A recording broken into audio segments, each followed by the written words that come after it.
वक्रतुंड महाकाय सूर्यकोटी समप्रभ निर्विघ्नं कुरु मे देव सर्वकार्येषु सर्वदा। गुरुर्विष्णु गुरुर्देवो गुरु साक्षात् परब्रह्म तस्मै श्री गुरवे नमः। हरि जय जय राम राम कृष्ण हरि हरि जय जय राम राम कृष्ण हरि हरि जय जय राम राम कृष्ण हरि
तीर्थाचे धुरे जे का माता पितरे दया सेवेची तीर शरीरे लोण तुझे।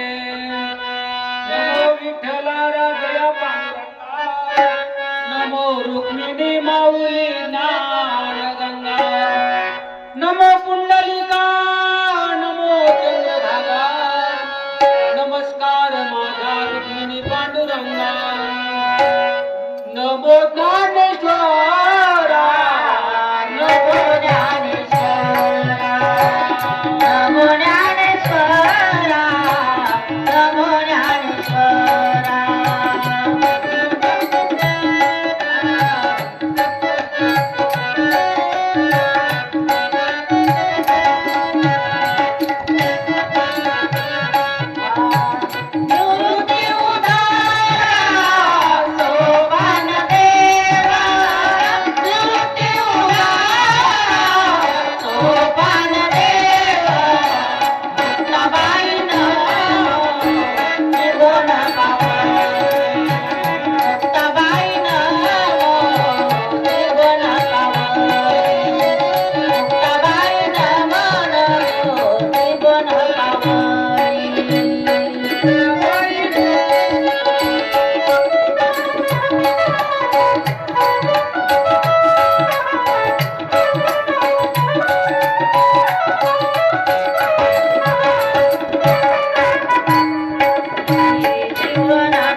होय सकळ विद्यांचे अधिकरण ते जीवन श्रीचरण श्री गुरूंचे ते नमस्कारून आता।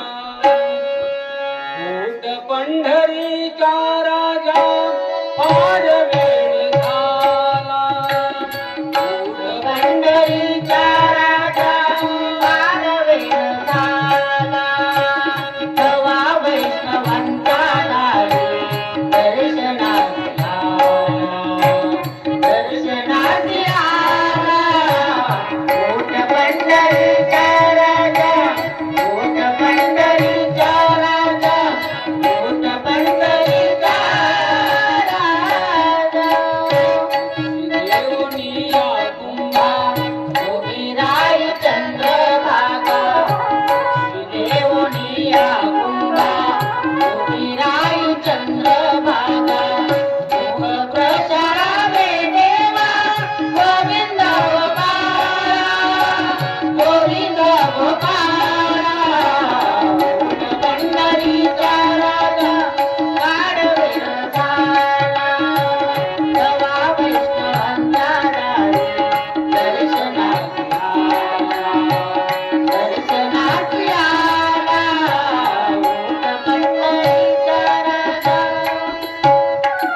प्रस्तुत सेवेला प्रारंभ करण्यापूर्वी अल्पसा पर्याय देतो की आज या ठिकाणी आमचे बंधू कैलासवासी रमेश दत्तात्रय बोर्डे यांना जाऊन आज वर्ष झालं.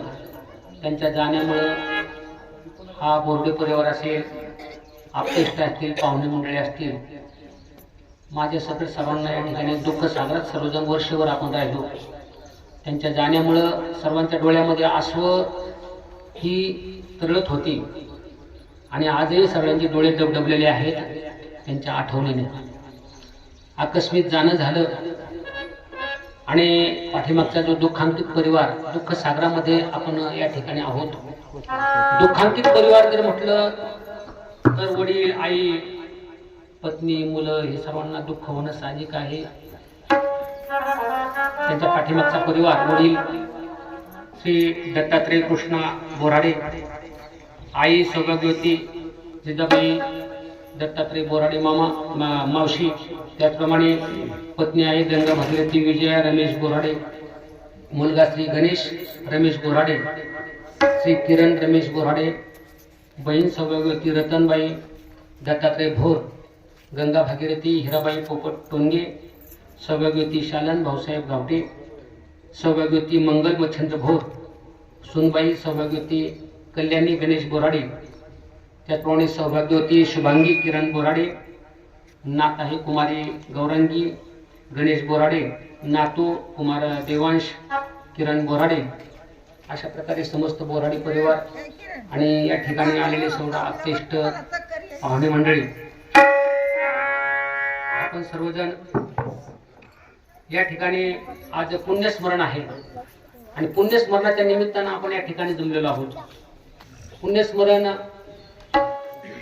खऱ्या अर्थानं आपण मुलं आहेत, मुलं या ठिकाणी बहिणी आहेत, सुनबाई आहेत, या ठिकाणी खऱ्या अर्थानं त्यांनी आपल्याकरता जे वडिलांनी केलं त्यांच्या ऋणातून उतराई होण्याकरता मुलांनी हा आयोजित केलेला कार्यक्रम आहे. मंडप वगैरे आणि या ठिकाणी सिस्टीम चांगली लावली. त्याप्रमाणे मला या ठिकाणी प्रवचनासाठी दसऱ्याला सांगितलं होतं, पण म्हटलं माझ्याच्याने सांगणं होणार नाही, कारण इतका दुःखद प्रसंगाला आपल्या उत्तमरावचंच मी बरेच प्रवचन त्या ठिकाणी, उत्तमचं पण नव्हतं केलं मी. जवळचं इतकं जवळचं मला नाही शक्य होत, कारण काय होतं सांगणाराचंच हृदय भरून येतं आणि जवळच्या नातेवाईकाचं जर प्रवचन करायचं म्हटलं ना महाराज, एखादा डॉक्टर असला ना, किती एक्सपर्ट डॉक्टर असू द्या, डॉक्टरला सांगितलं ऑपरेशन मध्ये तुमच्या घरातल्या मुलाचं किंवा घरातल्यांचं ऑपरेशन करा, डॉक्टर दुसऱ्याला सांगेल पण तू स्वतः नाही करणार का? नाही करतेच घरच्याच ना, कारण त्याचे हात थरथर कापणार त्यावेळेस. असाच प्रसंग मला दसऱ्याच म्हटलं, आता वर्ष झाले मला करा महाराज प्रवचन. त्यामुळं या ठिकाणी प्रवचन करायला आलो. खऱ्या अर्थानं मावशींना काकांना या ठिकाणी इतकं दुःख आहे की खऱ्या अर्थानं हे जगाच्या उरफाट झालं थोडंसं, नाही का? आई वडिलांना आधी जायचं तर मुलांनी आधी जाणं झालं, पण नशिबाच्या पुढे जाता येत नाही. ललाटीचे लिहिले, ज्ञानेश्वर माऊली सांगतात की ललाटीचे लिहिले नमोडे गा काही केले, काळे गोरे पण धुतले फिटून येणे. ज्ञानेश्वर माऊली सांगतात की आपल्या कपड्यावर एकदा सटीने अक्षर लिहिलं ना त्याप्रमाणेच होतं. त्याच्यामध्ये आपण माऊली बदल करू शकतो का? कोणीच बदल करू शकत नाही. उद्या माझा दिवस कोणता लिहिलेला आहे मला तरी काय सांगता येणार आहे? प्रवचन होऊन जर घरी गेलो काय सांगता येतं महाराज? आपला दिवस कोणता ठरलेला आहे. माणसाला जन्म आणि मृत्यू परमेश्वराने आपल्या हातात ठेवले नाही. बाकीच्या सगळ्या गोष्टी आपल्या हातामध्ये, पण जन्म आणि मृत्यू कसा येईल, कुठे येईल आणि कोणत्या प्रसंगाला येईल काही सांगता येत नाही. वेळ काळ काही सांगता येत नाही महाराज, कारण आपण पराधीन आहे. पुत्र जगती मानवाचा पराधीन आहे. माणसाला प्रत्येक जण जन्माला आलाय ना त्याला जावंच लागतं महाराज. मी सांगितलं की आपण महाराज आपण आज समजा 100 वर्ष नाही, आपण 150 वर्ष धरू बा. लहान लहान मुलं आहेत, 150 वर्षानंतर मला सांगा कोण जिवंत दिसणार हो तुम्हाला त्या पृथ्वीवर? एक तरी दिसेल का? 100 नाही 150 सांगतो मी. एखादा जास्त जगला तर जगला समजा, 150 वर्षाने आपल्या बरोबरचे एक तरी पाहायला भेटेल का आपल्याला? या सृष्टीवर जेवढे जिवंत आहे ना एकही आपल्याला पाहायला भेटणार नाही किंवा एकही जिवंत राहणार नाही. नवीन पिढी तयार होणार आहे, आपणच राहणार नाही महाराज. त्यामुळे बाकीचे राहणार नाही. प्रत्येकाला जाणंच आहे, जावं तर प्रत्येकाला लागणार आहे. परंतु जीवनामध्ये जगत असताना कसं जगावं, काय करावं, माणसाने आपली कर्म कर्तव्य. आता भाऊंनी या ठिकाणी त्यांचं खूप असं कर्तव्य जीवनातलं तसं पार पाडलं. मुलांची लग्न असतील, त्या ठिकाणी नातवंड पाहिले, पण वेळ जाण्याची नव्हती खरं पाहिलं तर. 58-59 मध्ये जाण्याचं नाही, परंतु काळाच्या मर्यादेपुढं देवाने जेवढं आपल्यासाठी अक्षर दिले आपल्याला तेवढे त्याच्या पुढे आपण मर्यादा ओलांडू शकत नाही. केलेली सेवा या ठिकाणी आपण सेवेकरता जो श्लोक निवडलेला आहे, आई वडिलांच्या सेवेकरता ज्ञानेश्वर माऊली सांगतात की आपण मुलांचं कर्तव्य काय आहे तर आपल्या आई वडिलांची सेवा करणं आणि त्यानंतर त्यांचं गेल्यानंतर त्यांचं पुण्यस्मरण, ज्या तिथीला ते गेले त्या तिथीला पुण्यस्मरण करणं हे गरजेचं असतं. पूर्वी नव्हती प्रथा पुण्यस्मरणाची, पण आता जास्त पुण्यस्मरण वर्ष श्राद्धावर आपण करतो. पूर्वी काय असायचं, 10वा झाला 13वा झाला का नंतर माणसं पितरच घालायची डायरेक्ट, नाही का. पण आता पुण्यस्मरण वगैरे कार्यक्रम, का पुण्यस्मरण करायचं असतं हे सुद्धा महत्वाचं आहे. पुण्यस्मरण केल्यानंतर काय होतं, प्रवचन ठेवल्यानंतर काय फरक पडतो त्याच्यामध्ये असं आहे. पुण्यस्मरण ज्यावेळेस आपण करतो त्यावेळेस अन्नदान करत असतो आणि अन्नदानाचं पुण्य आपल्या पितरांना वडिलांना त्या ठिकाणी प्राप्त होत असतं. तुम्ही मला इथं माणसाला जेव घातलं मग तिथं काय प्राप्त होणार आहे. तर पंडूराजा, मी प्रत्येक प्रवचनात उदाहरण सांगत असतो की पंडूराजा ज्यावेळेस स्वर्गात होते आणि स्वर्गात असताना त्या ठिकाणी नारद महर्षी फिरत गेले आणि नारद महर्षींनी विचारलं, पंडूराजा तुमच्या मुलांना काही निरोप सांगायचा का, मी पृथ्वीवर जाणार आहे.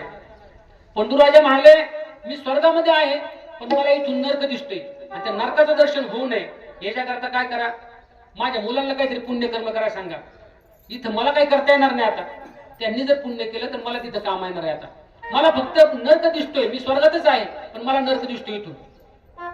नारद महर्षी खाली आले, धर्मराजाला त्या ठिकाणी भीमाला अर्जुनाला नकुल सहदेवाला सांगितलं तुमच्या वडिलांची खुशाली भरपूर आहे बरं का, चांगले आहे त्यांच्या वरती, फक्त त्यांना एकच त्या अडचण आहे, त्यांना तिथून नरक दिसतोय, फक्त ते नरक दिसावं नाही याच्याकरता ते म्हणले काहीतरी पुण्यकर्म करा. काय केलं पाहिजे म्हणजे तुम्ही राजसूय यज्ञ करा आणि त्या यज्ञामध्ये अन्नदान करा, भरपूर अशा प्रकारे अन्नदान करा, त्यामुळे तुमच्या वडिलांना त्या ठिकाणी नरक दिसायचा बंद होईल. त्यांनी या ठिकाणी राजसूय यज्ञ केला, अन्नदान वगैरे केलं भरपूर अशा प्रकारे आणि त्या वडिलांना खरोखर त्या ठिकाणी नरक दिसण्याचा बंद झाला पंडूराजाला. वर्ष श्राद्ध प्रभू रामचंद्रांनी केलेलं आहे, सीतामातांनी केलेलं आहे. फाल्गुनी नदीच्या किनारी बिहार या ठिकाणी पितृगया म्हणतात त्याला, पितृगयाच्या ठिकाणी त्यांनी पिंडदान केलं. वर्षानंतर प्रभू रामचंद्र वनवासात होते, त्या वनवासात असताना सुद्धा त्यांनी आपल्या वडिलांचं पिंडदान त्या ठिकाणी केलेलं आहे. सीतामाताने स्वतः दशरथ राजाचा हात त्या गया नदीतून वर आलेला होता आणि त्या गया नदीतून आल्यानंतर दशरथ राजा म्हणतात सीता मला काहीतरी पिंडदान कर. म्हणले प्रभू राम तुमचे पुत्र साहित्य आणण्याकरता गेलेले आहेत, काळं तीळ वर गाईचं गोमूत्र वडाचं पान या ठिकाणी अशाची पांढरे आपले तांदूळ वगैरे जे कणिक लागते ते आणण्याकरता तुमचा मुलगा त्या ठिकाणी वस्तीवर गेलेले आहेत.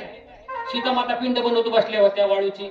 दशरथ राजा म्हणतो सीता तुला वाटत नाही का तुझ्या मामांजीला मोक्ष मिळावा, हात वर आलेला त्या नदीतून आणि त्या नदीतून वर आलेल्या हातावर त्यांनी पिंड म्हणले माझ्याकडे काही साहित्य नाही, मग वाळूची पिंड बनवते, वाळूची ठेव मातीची ठेव कशाची ठेव परंतु माझ्या हातावर पिंड ठेव मला मोक्ष भेटणार आहे. दशरथ राजा म्हणतात.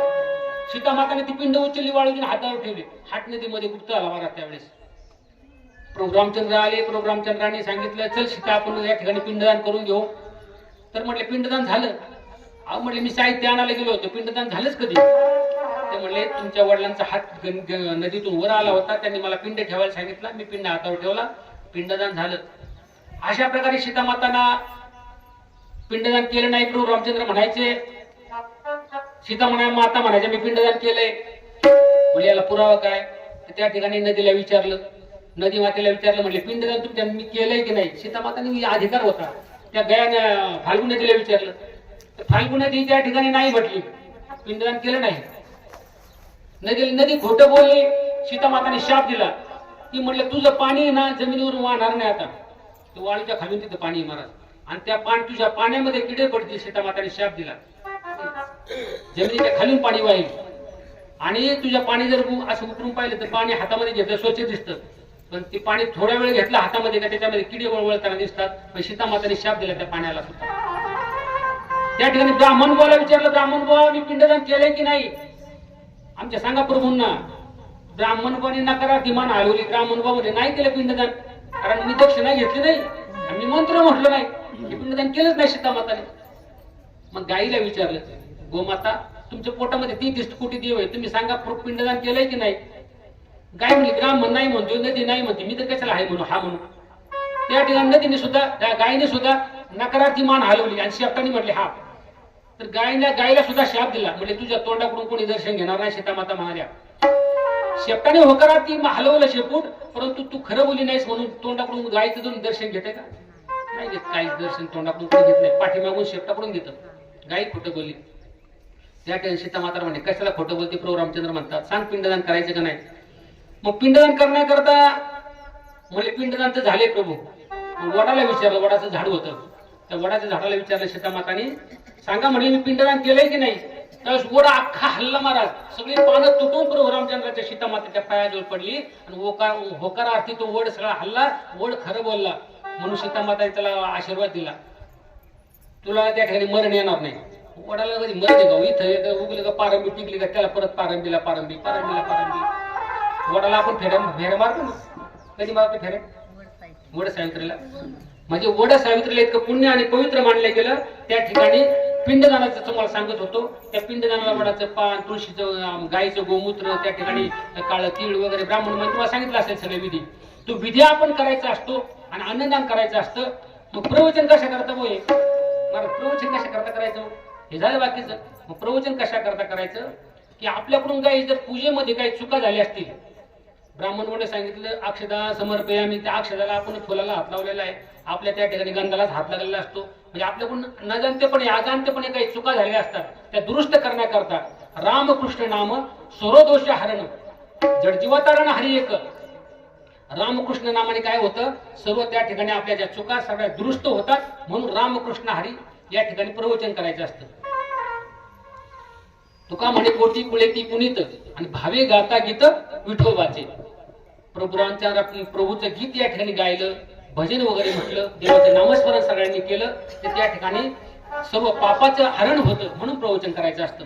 अशा प्रकारे आजचा हा अन्नदानाचा ज्ञानदानाचा कार्यक्रम आपण या ठिकाणी आयोजित केलेला आहे. ज्ञानेश्वर माऊली विश्ववंद्य या आई वडिलांचं महत्व या ओळीमध्ये स्पष्ट करतात की माता पिता किती महत्वाचे आहेत. माता पित्यांच्या आपल्या शरीराच्या नवे आपलं शरीर ओळून टाकावं माऊली सांगतात. सर्व तीर्थामध्ये श्रेष्ठ असं तीर्थ आई वडील आहेत. आणि आपलं शरीर जरी त्यांच्यावर ओळून टाकलं, नवीन आपल्या शरीराचं कातडं काढलं आणि त्याच्या चपला जरी आई वडिलांना बनवले ना, तरी परंतु त्यांचे उपकार आपल्या जरी फिटणारच नाही महाराज. आपल्या वडिलांनी मुलांना एक घडवत असताना चांगलं शिक्षण दिलं. त्यांच्या एका घामाच्या थेंबाची ना, घामाचा एक थेंब त्याची सुद्धा आपण परत फेड करू शकत नाही महाराज. मग हे ऋणातून मुक्त होण्याकरता आपण काय करतो? आई वडिलांचं ऋण आहे आपल्यावर, त्या ऋणातून आपण मुक्त होण्याकरता या ठिकाणी आपण हा कार्यक्रम आयोजित केलेला आहे. ज्ञानेश्वर माऊली सांगतात की सर्व तीर्थामध्ये श्रेष्ठ असे तीर्थ आई वडील आहेत. आई वडील तीर्थ आहेत तर जगामध्ये तीर्थ अनेक आहेत. त्याच्यामध्ये प्रमुख स्थान आई वडिलांचं आहे. जगामध्ये किती तीर्थ आहेत?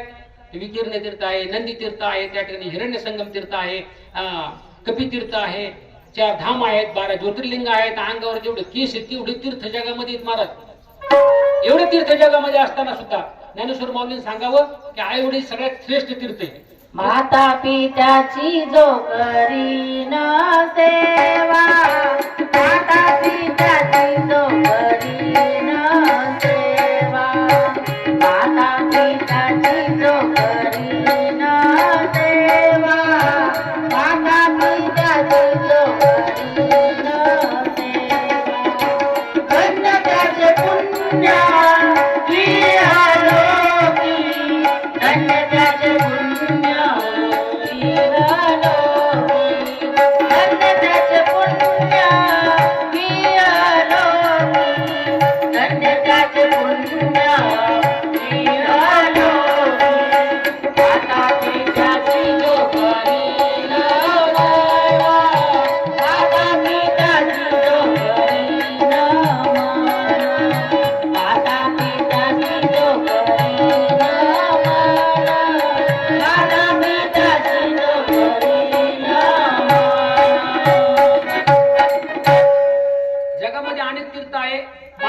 माता पिता हे सर्वात श्रेष्ठ असे दैवत आहे.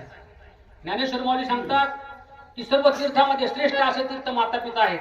जगामध्ये अनेक तीर्थ आहेत. कृता, त्रेता, द्वापार आणि कली हे 4 युग झाले. त्या 4 युगामध्ये प्रत्येक तीर्थाला मान्यता होती महाराज.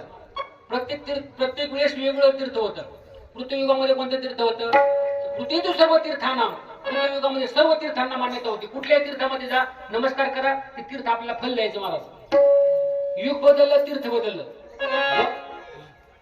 कृता त्रेतायुग लागलं. त्रेतायुगामध्ये त्रेताया पुष्करम परम म्हटलेलं आहे. त्रेतायुगामध्ये राजस्थान जवळ अजमेर या ठिकाणी पुष्कर हे तीर्थ आहे. त्या पुष्कर तीर्थावर गेलं की त्या ठिकाणी नमस्कार केला, दर्शन घेतलं की त्या ठिकाणी आपल्या तीर्थाचं पुण्य प्राप्त व्हायचं. पुन्हा युग बदललं, तीर्थ बदललं, द्वापार युग लागलं. द्वापार युगामध्ये द्वापारी तू कुरुक्षेत्र, द्वापार युगामध्ये कुरुक्षेत्राला मान्यता प्राप्त झाली महाराज. कुरुक्षेत्र म्हणजे कोणतं? कौरव पांडवांचं ज्या ठिकाणी युद्ध झालं, ज्या ठिकाणी भगवान श्रीकृष्णांनी अर्जुनाला गीता सांगितली, ज्या ठिकाणी भीष्माचार्यांना त्या ठिकाणी शरपंजरी पडावं लागलं, कौरव पांडवाचं युद्ध झालं, त्या भूमीला पावनता पवित्रता प्राप्त झाली. आणि त्या भूमीचं दर्शन घेतलं ना कुरुक्षेत्राचं की माणसाला त्या ठिकाणी पुण्य प्राप्त व्हायचं. पुन्हा युग बदललं, तीर्थ बदललं, कलियुग लागलं. मग कलियुगामध्ये तीर्थ कोणतं सांगितलं आता?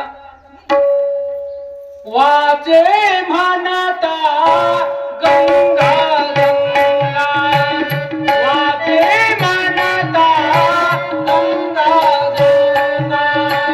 वाचे म्हणता गंगा गंगा, वाचे म्हणता गंगा गंगा. साती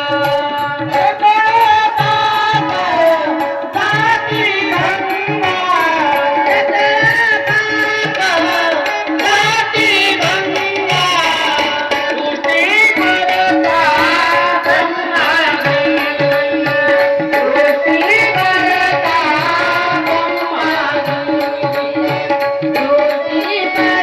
गंगा गंगा, सृष्टी करता गंगा गंगा, सृष्टी करता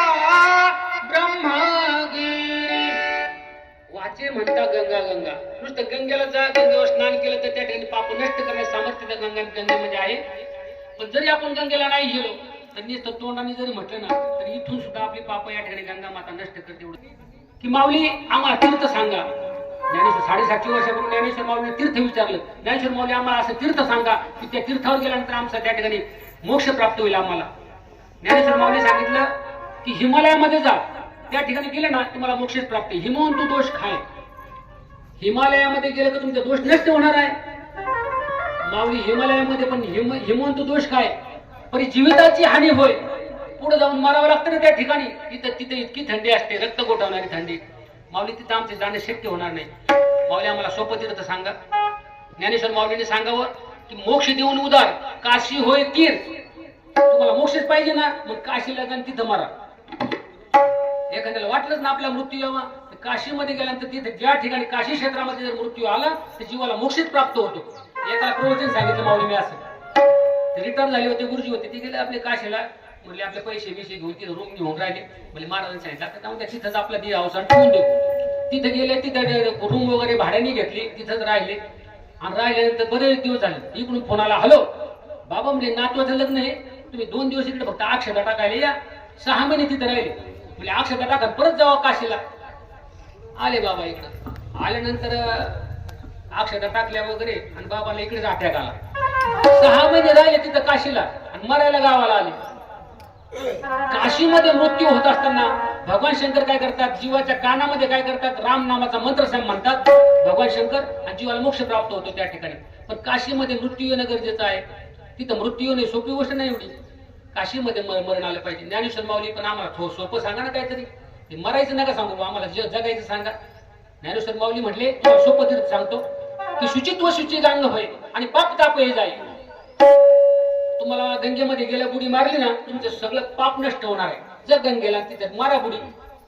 ज्ञानेश्वर माऊली पण पुढे कडवं सांगा ना माऊली. ज्ञानेश्वर माऊली म्हणले शुचित्व शुचिगांग होय परी जीवित त्या ठिकाणी पर्याय आहे पुढे नाही एक.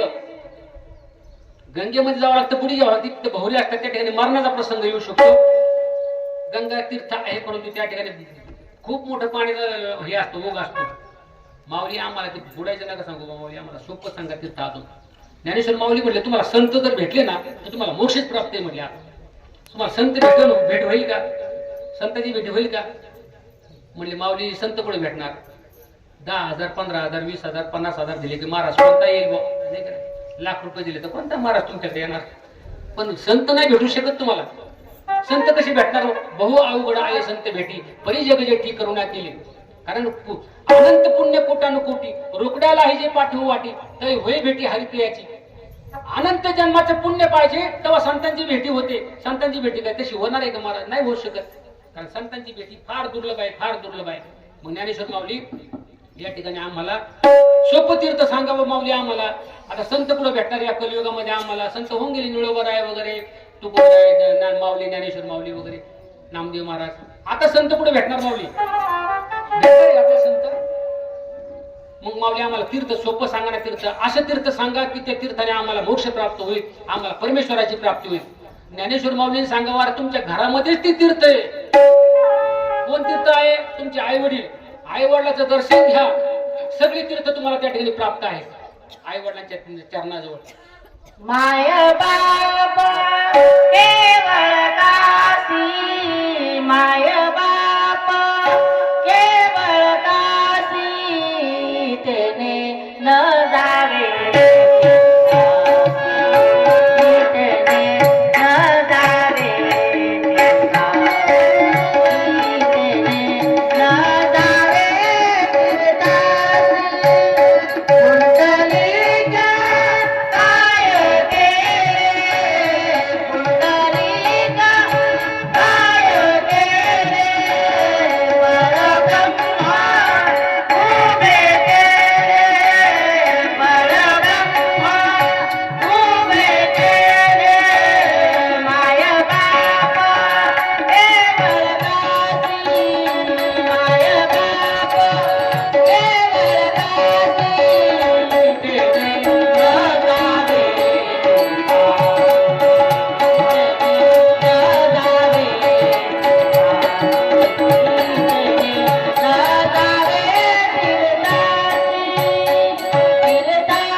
अभ्यास केला होता का कुठं त्या ग्रंथ वाचित बसले होते पुंडलिकराय.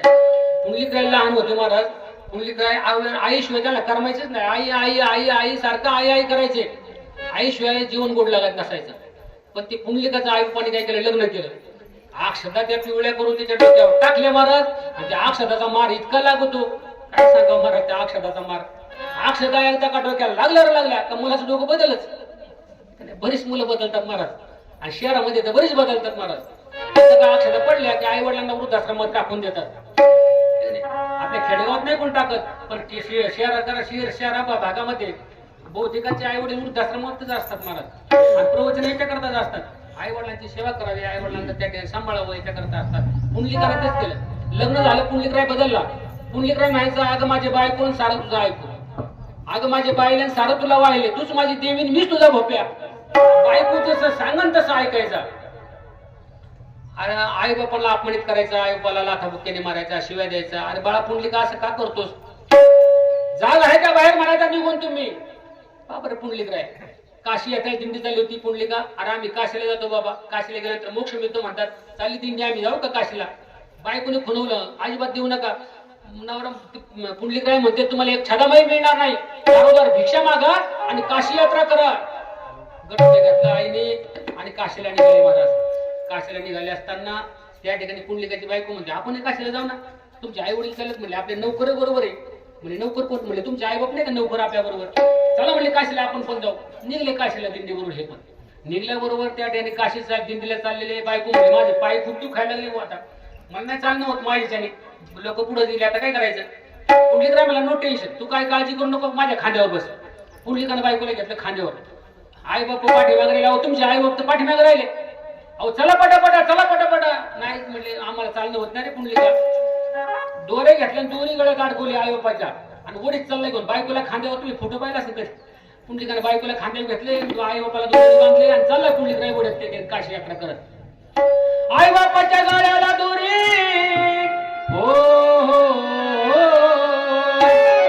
आई बापाच्या गळ्याला दोरी, बाईला खांद्यावरी, बाई खांद्यावरी पुंडलिक दासिया करी, पुंडलिक दासिया करी, पुंडलिक दासिया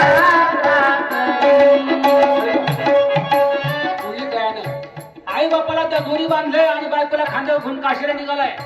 दर मजल करत करत मुक्काम करत करत त्या ठिकाणी काशी फक्त 6 कोस अंतरावर राहिली. कुकुट स्वामींचा आश्रम लागला. रात्र झाली म्हणून सगळी दिंडी त्या ठिकाणी मुक्कामाला थांबली. मुक्काम केला असताना त्या ठिकाणी सगळेजण जेवून झोपले, पण पुंडलिकाला झोप येईना. दररोज एक गाव बदलायचे, त्या ठिकाणी झोपच येईना पुंडलिकाला. पुंडलिकाने काय केलं, त्या ठिकाणी ह्या अंगावर त्या अंगावर रात्रीच्या 12 वाजले. पुंडलिका जागाच. त्या ठिकाणी 3 काळ्या कुट्ट स्त्रिया आल्या आणि त्यांनी काय केलं, एकीने सडा समार्जन, एकीने झाडून काढलं ऋषीचा आश्रम, एकीने सडा समार्जन केलं, दुसरी रांगोळ्या वर काढली, फुलं वाहिली आणि त्या ऋषीच्या आश्रमाचं दर्शन घेतलं. येताना काळ्या कुट्ट दिसणाऱ्या स्त्रिया दर्शन घेऊन परत पाठीमागे फिरल्या, विजेसारख्या चमकायला लागल्या महाराज, पांढऱ्या शुभ्र झाल्या. पुंडलिक झोपले झोपले पाहतोय म्हटलं येताना काळ्या कुट्ट होत्या, मला तर वाटलं भूत वगैरे काय म्हटलं, आणि जाताना विजेसारख्या चमकत चालल्या, काय भानगडे. पुंडलिकराला वाटलं विचारावंच आपण. पुंडलिकराय उभा राहिला, मला थांबा, मला कोण आहे तुम्ही, दूर हो चांडाळा. अरे तुझ्यासारखी पापी लोक येतात, आमच्यामध्ये स्नान करतात, आम्हाला अपवित्र करतात. अरे आम्ही गंगा यमुना सरस्वती नद्या आहोत, नद्या आम्ही या ऋषीची सेवा करायला येतो. दिवसभर तुम्ही येता, आंघोळ करता, आम्हाला अपवित्र करता, पापी करता, त्या ठिकाणी आम्हाला पुण्य आमचं नष्ट होतं. मग आम्ही त्या ठिकाणी पुण्य पवित्र होण्याकरता साधूची सेवा करतो, आणि साधूची सेवा केल्यामुळे आम्हाला हे पुनरूप तयार होतं. तुम्ही काय म्हणते, साधूची सेवा करतात, आपण तर काशीला निघलोय, साधू कोणती सेवा करत असेल बरं देवाची. गंगा यमुना नद्या निघून गेल्या, सकाळ झाली. त्यांनी साधूला विचारलं, साधूजी नमस्कार घेतला कुकुट स्वामींचा, म्हणजे तुम्ही कुठल्या देवाची पूजा करता सांगा तर खरं, एवढ्या नद्यांनी तुमच्याकडे यावा पवित्र होण्याकरता. साधू म्हटले मी कुठल्याच देवाची पूजा करत नाही. म्हणजे कुठेतरी नाहीतरी काहीतरी करत असताल तुम्ही. म्हणजे त्या पर्णकुटीमध्ये एखादी मूर्ती का पाठ, पर्णकुटीमध्ये गेला पुंडलिकराय सगळे फिरून आला, आतमध्ये पाहिलं तर काहीच नाही. मला कुठलीच मूर्ती दिसली नाही, मला फोटो पण दिसला नाही देवाचा आहे घरामध्ये तुमच्या पर्णकुटीत. म्हणले काय करता तुम्ही नेमकं, म्हणजे आतमध्ये तुम्हाला कोण दिसलं. म्हणले एक वृद्ध माता पिता आहेत, म्हणजे ती माझी आई वडील आहेत, आणि मी फक्त आई वडिलांची सेवा करतो, बाकी काही करत नाही. फक्त भक्तीचे महान, भक्तीचे महान, काळजाची दोरी शेंडीला बांधून, काळजाची दोरी शेंडीला बांधून, एका एका तालाला विठ्ठल भक्ती करे, पुंडलिक दासिया पुंडलिक दासिया पुंडलिक दासिया.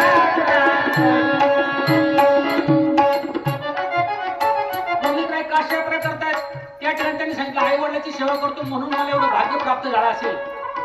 पुंडलिकरायच्या डोक्यात प्रकाश पडला. अरे म्हटलं मी तर आई बापाला दोऱ्या बांधून घेऊन चाललोय काशीला, आणि बायकोला खांद्या घेऊन चाललोय. पुंडलिकरायाने पाहिलं, तिथूनच पाठीमागं फिरला, काशीला गेलाच नाही. तिथून पाठीमागं आला, या ठिकाणी श्रीगोंद्याला आला. रोहिदास नावाचे संत रोहिदास चांभार, त्यांचं दर्शन झालं. रोहिदास चांभार हे प्रमाणे इथं म्हणायला होतं. रोहिदास चांभारांनी काय केलं होतं, पाळण्याची दोरी आपल्या शेंडीला बांधली होती, आणि चपला सांडताना ते काय करायचे, चपला सांडताना शेंडीला झटका बसला की आई वडिलांना झोका बसायचा त्या चोपड्याला. अशी आई बापाची सेवा केली महाराज संत रोहिदास महाराजांनी. हात त्या ठिकाणी मनचंगा तो कठोटमे गंगा, प्रत्यक्ष गंगेने त्या चर्मकुंडामध्ये कातडे भिजवायचं असतं ना चांभारांचं, त्या चर्मकुंडामध्ये गंगा अवतरित व्हावी महाराज. गंगा त्या चर्मकुंडामध्ये आली. एवढं महान भाग्य कोणाला प्राप्त झालं तर संत रोहिदास महाराजांना. काय केलं होतं त्यांनी, फक्त आई बापाची सेवा केली महाराज, काही केलं नाही. आई बापाच्या सेवेमध्ये एवढी मानता दडलेली आहे आणि ते आपल्या लोक मुलांना जर समजलं ना आता तर नक्कीच आपल्या आई वडिलांना मुलं सांभाळल्याशिवाय राहणार नाही. देवाची सेवा करण्याची गरज नाही महाराज. तुम्ही देवाच्या पाया पडा आणि देवाची कितीही पूजा करा, तुम्हाला आई बाप भेटतील की नाही सांगता येत नाही, परंतु आई बापाची सेवा करा. देव एक दिवस तुम्हाला भेटल्याशिवाय राहत नाही, देव भेटल्याशिवाय राहणार नाही महाराज. पण आई बापाची सेवा व्हायला पाहिजे महाराज. माय पित्याची सेवा आठवणी पुंडलिकाला कर, माय पित्याची सेवा आठवणी पुंडलिकाला करे कधी मानता तुझ्याच रायला रे कधी मानता तुझ्याच रायला. आई बाबा आई बाबा रडणार, तुझ्या डोळ्यातून पाणी पण येणार. आयुष्यभर माणसानं काय करावं, आयुष्यभर आई बाप्पाची सेवा करावी. पुंडलिकानं आई बाप्पाची सेवा केली, सगळ्या संतांनी आई बाप्पाची सेवा केली. आई बाप्पाची सेवे करताना ज्ञानेश्वर माऊली सांगतात की आपलं सगळं शरीर ओवाळून टाकलं ना तरी परंतु कमी पडणार आहे महाराज. आपलं शरीर सुद्धा कमी पडतं महाराज. इतकं आई बाप्पाचं महान पुण्य आपल्यावर, इतकं उपकार आहे. तर हाताचा पाळणा केला, नेत्राचा दिवा केला, हाडाची काढी केली, रक्ताचं पाणी केलं.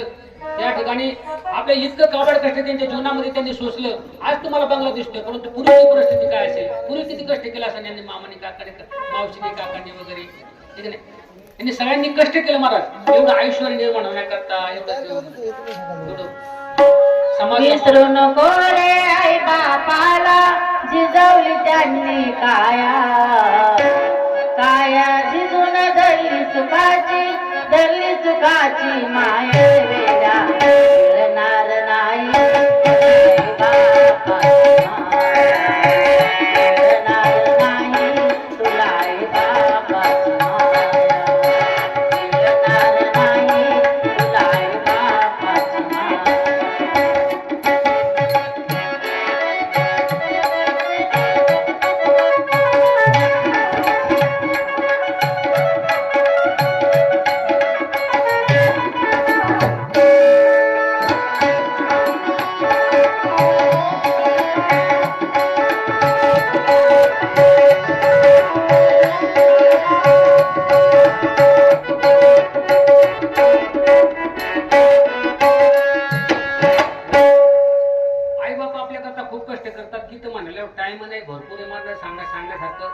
गाण्यासारखं भरपूर आहे, परंतु मग गायला तर चांगला वेळ भेटणार नाही.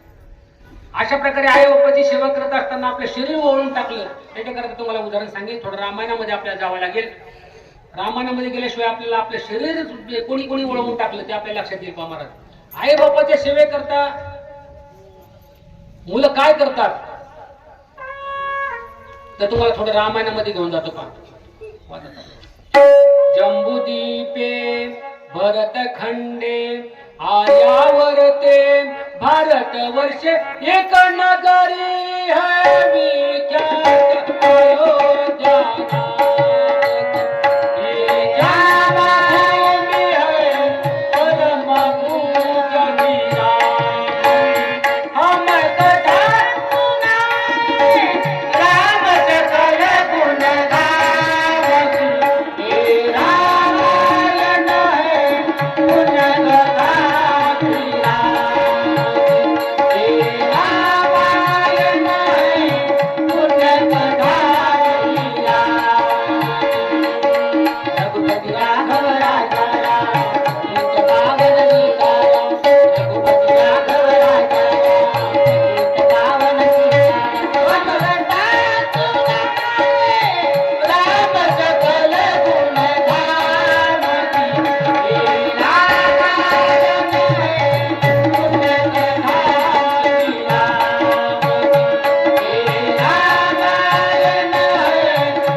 राजाला अनेक राण्यांपैकी कौशल्या, सुमित्रा आणि कैकेयी ह्या तीन प्रमुख राण्या.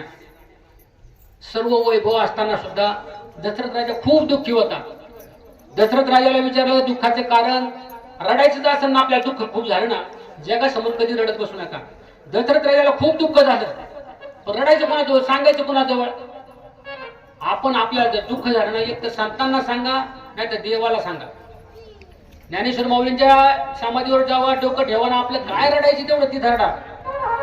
आपल्या जर जगात दुःख झालं ना, आपण जर आपलं दुःख जर जगासमोर सांगत बसलो ना, जग रडू ऐकतं महाराज, रडू ऐकतं. असं नाही, तसं नाही, तसं नाही. आणि दुसऱ्या सांगताना हसू सांगतं महाराज. आपल्यावर किती प्रसंग येऊ द्या, परंतु जगासमोर रडत बसू नका. तसं दशरथ राजाला खूप दुःख झालं आणि दशरथ राजाला रडावं वाटलं. ते वशिष्ठ ऋषी जवळ आले. वशिष्ठ ऋषी म्हणाले, दशरथ राजन खूप दुःखी दिसता तुम्ही. दशरथ राजा म्हणतात, दुःखाचं कारण तुम्हालाही माहित आहे. पुत्रहीनस्य मे राज्य सर्व दुःखाय कल्पते. मला मुलं नाहीत पोटी, त्याच्यामुळे मला दुःख आहे. जगामध्ये आपल्या संसारामध्ये सर्व गोष्टी असू द्या, सगळ्या गोष्टी असू द्या, फक्त मुलं जर नसली ना तर त्याच्यासारखं दुःखच नाही मला जगामध्ये.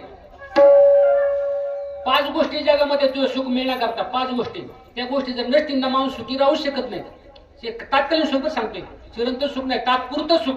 आणि त्या तात्पुरत्या सुखाकरता सुद्धा 5 गोष्टी लागतात. कोणत्या?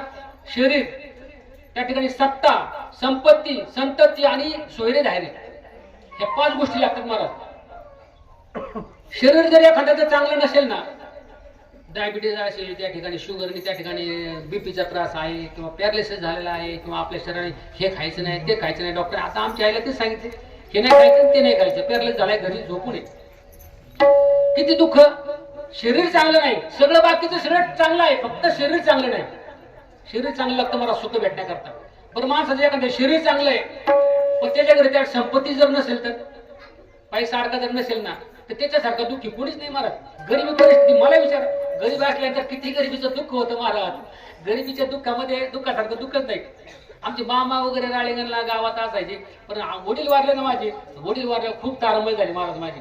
इतकी तारांबळ झाली तर खायला माझी पंचायत व्हायला लागली. फार लग्न केलं, मुलं झाली आणि खायचं प्रॉब्लेम. सकाळचं डाळ कांदा, संध्याकाळचा डाळ कांदाच खायचो. आमची थोरली आई, आमची गजराबाई, आमची आई, राळेगणचं माहेर, आणि आमची आई काय करायची, खोबऱ्याचा तुकडा घ्यायची, त्या ठेचायची आणि मला करून द्यायची. बाईने एवढा जीव लावला माझ्या आईने, मला सांगत होतं मला. आता माझी आई आहे ना, तिच्याकरता मी रडणार नाही एखाद्या गेली तर, परंतु आमच्या बाई करता मी इतका रडलो, आमच्या आई करता, कारण इतका जीव लावला महाराज. कारण अशी आई होणे नाही परत, अशी आई नाही व्हायची परत माझी. राळेगणचं रक्तच वेगळं आहे महाराज, राळेगणचा गुणच वेगळा आहे. राळेगणचं आता दोघींचं माहेर इथं, आमच्या मावशीचं बी, त्यांच्या सुनबाईचं बी माहेर राळेगणचंच. पण राळेगणच्या इतकं प्रेम आणि इतका जिव्हाळा काय सांगू त्यांचं.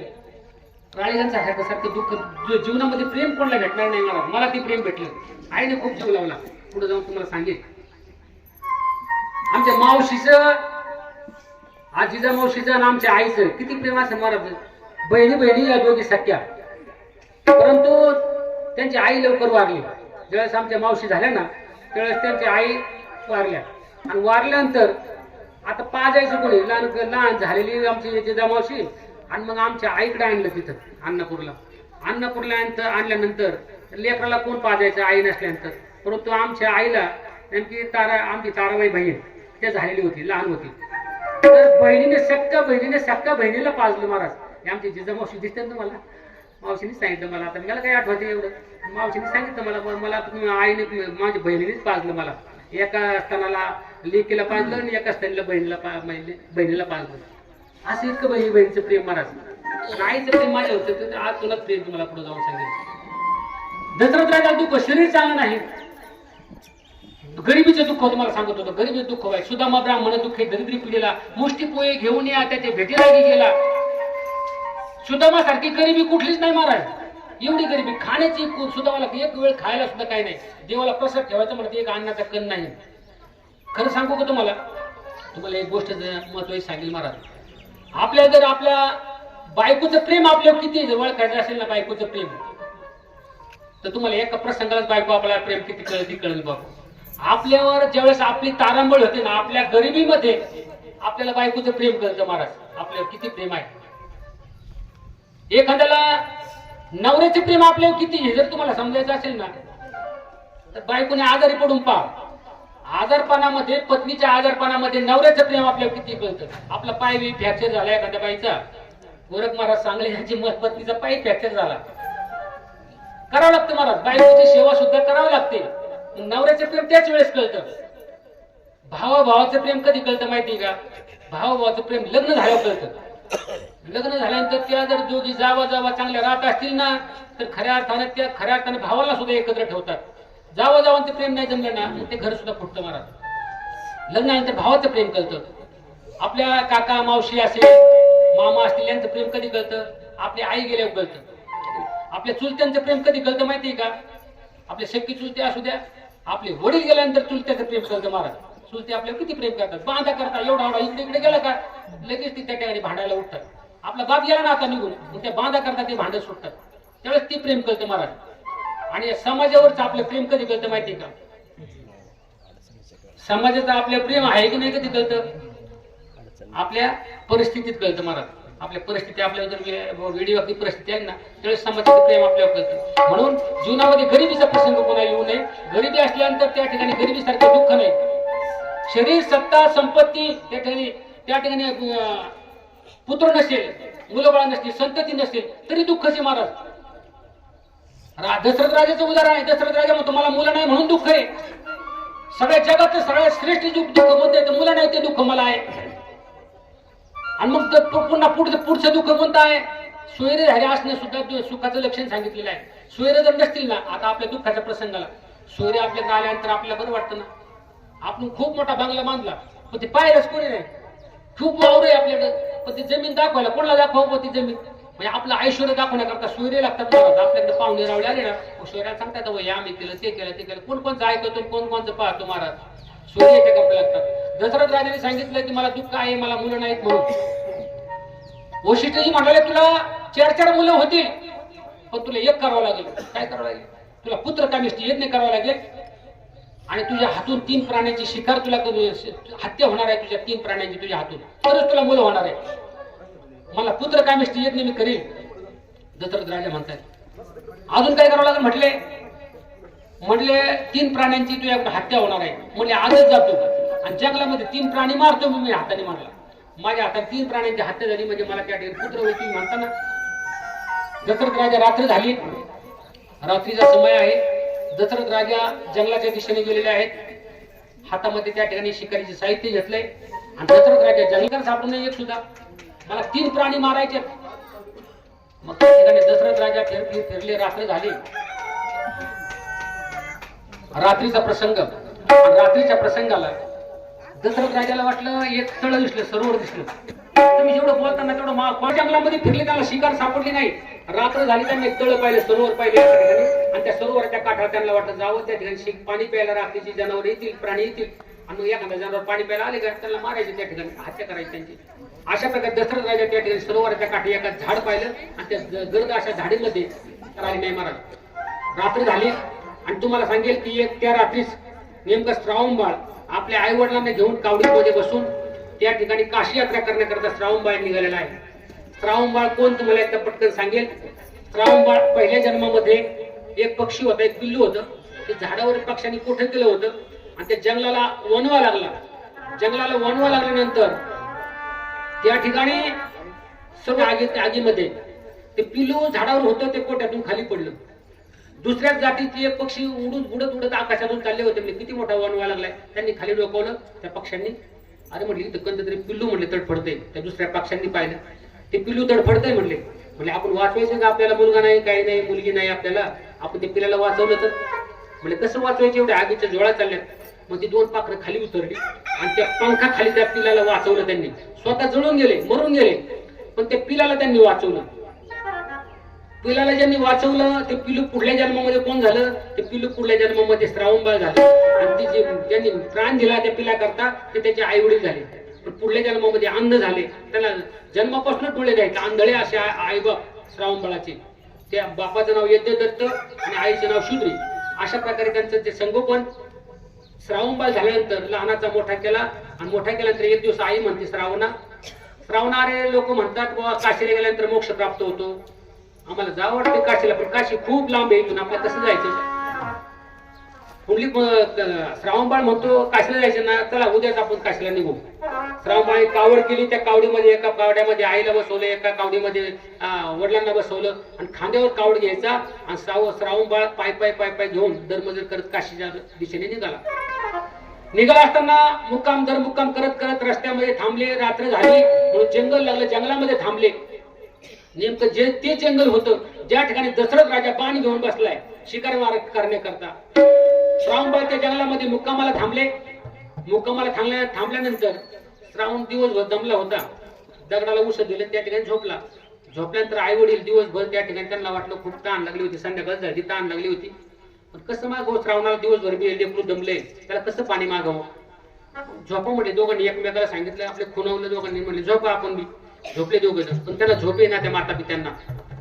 अर्धी रात्र झाल्यानंतर श्रावणबाळाची आई म्हणते, काऊ मला खूप तहान लागली हो. ते म्हणते मला बी तसंच झाले, म्हणले मला पण घशाला इतकी कोरड पडली, पण पाणीच नाही तर काय करावं आता, पाणी नाही आपल्याला काय करावं. आणि श्रावणाला जर पाणी आणायला सांगावं तर बिचारा आपले लेकरू दिवसभर आपल्याला कष्ट करते दमले, त्याला कसं पाणी मागावं. अरे चालून त्याच्या पायाला हात लावला तर पायाला फोड आले बाळाच्या. श्रावण बाळ माझा जातो काशीला, बाळ जातो काशीला.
प्राण जाईल की नाही असं वाटतंय मला.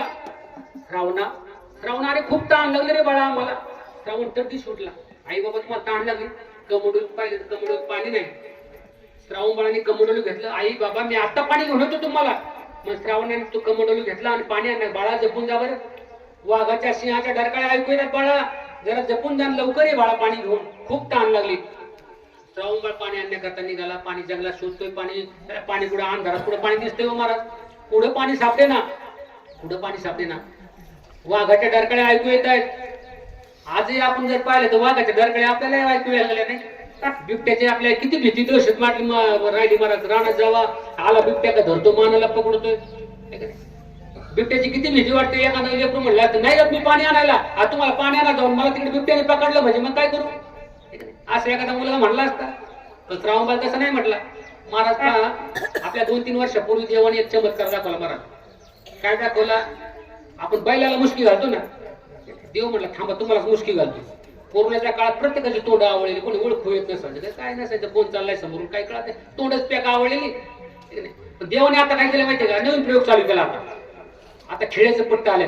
कोणला असतं खेळ्याचं पट्ट, आपण कुत्र्याच्या गळ्यात घालतोय नाही, दुसऱ्या कुत्र्यांच्या धरून आहे म्हणून आपण खेळ्याचं पट्ट घालतो. आता बऱ्याच महिलांना कामाला जायला ना, ऊसतोडीवाल्यांना आता खेळ्याचं पट्ट घालायचं. शर्टामध्ये खेळ्याचं पट्ट घाला म्हणजे काय म्हणते, बिबट्याने पकडलं का मानाला पकडतात ते, मग जीव तरी वाचन तुमचा.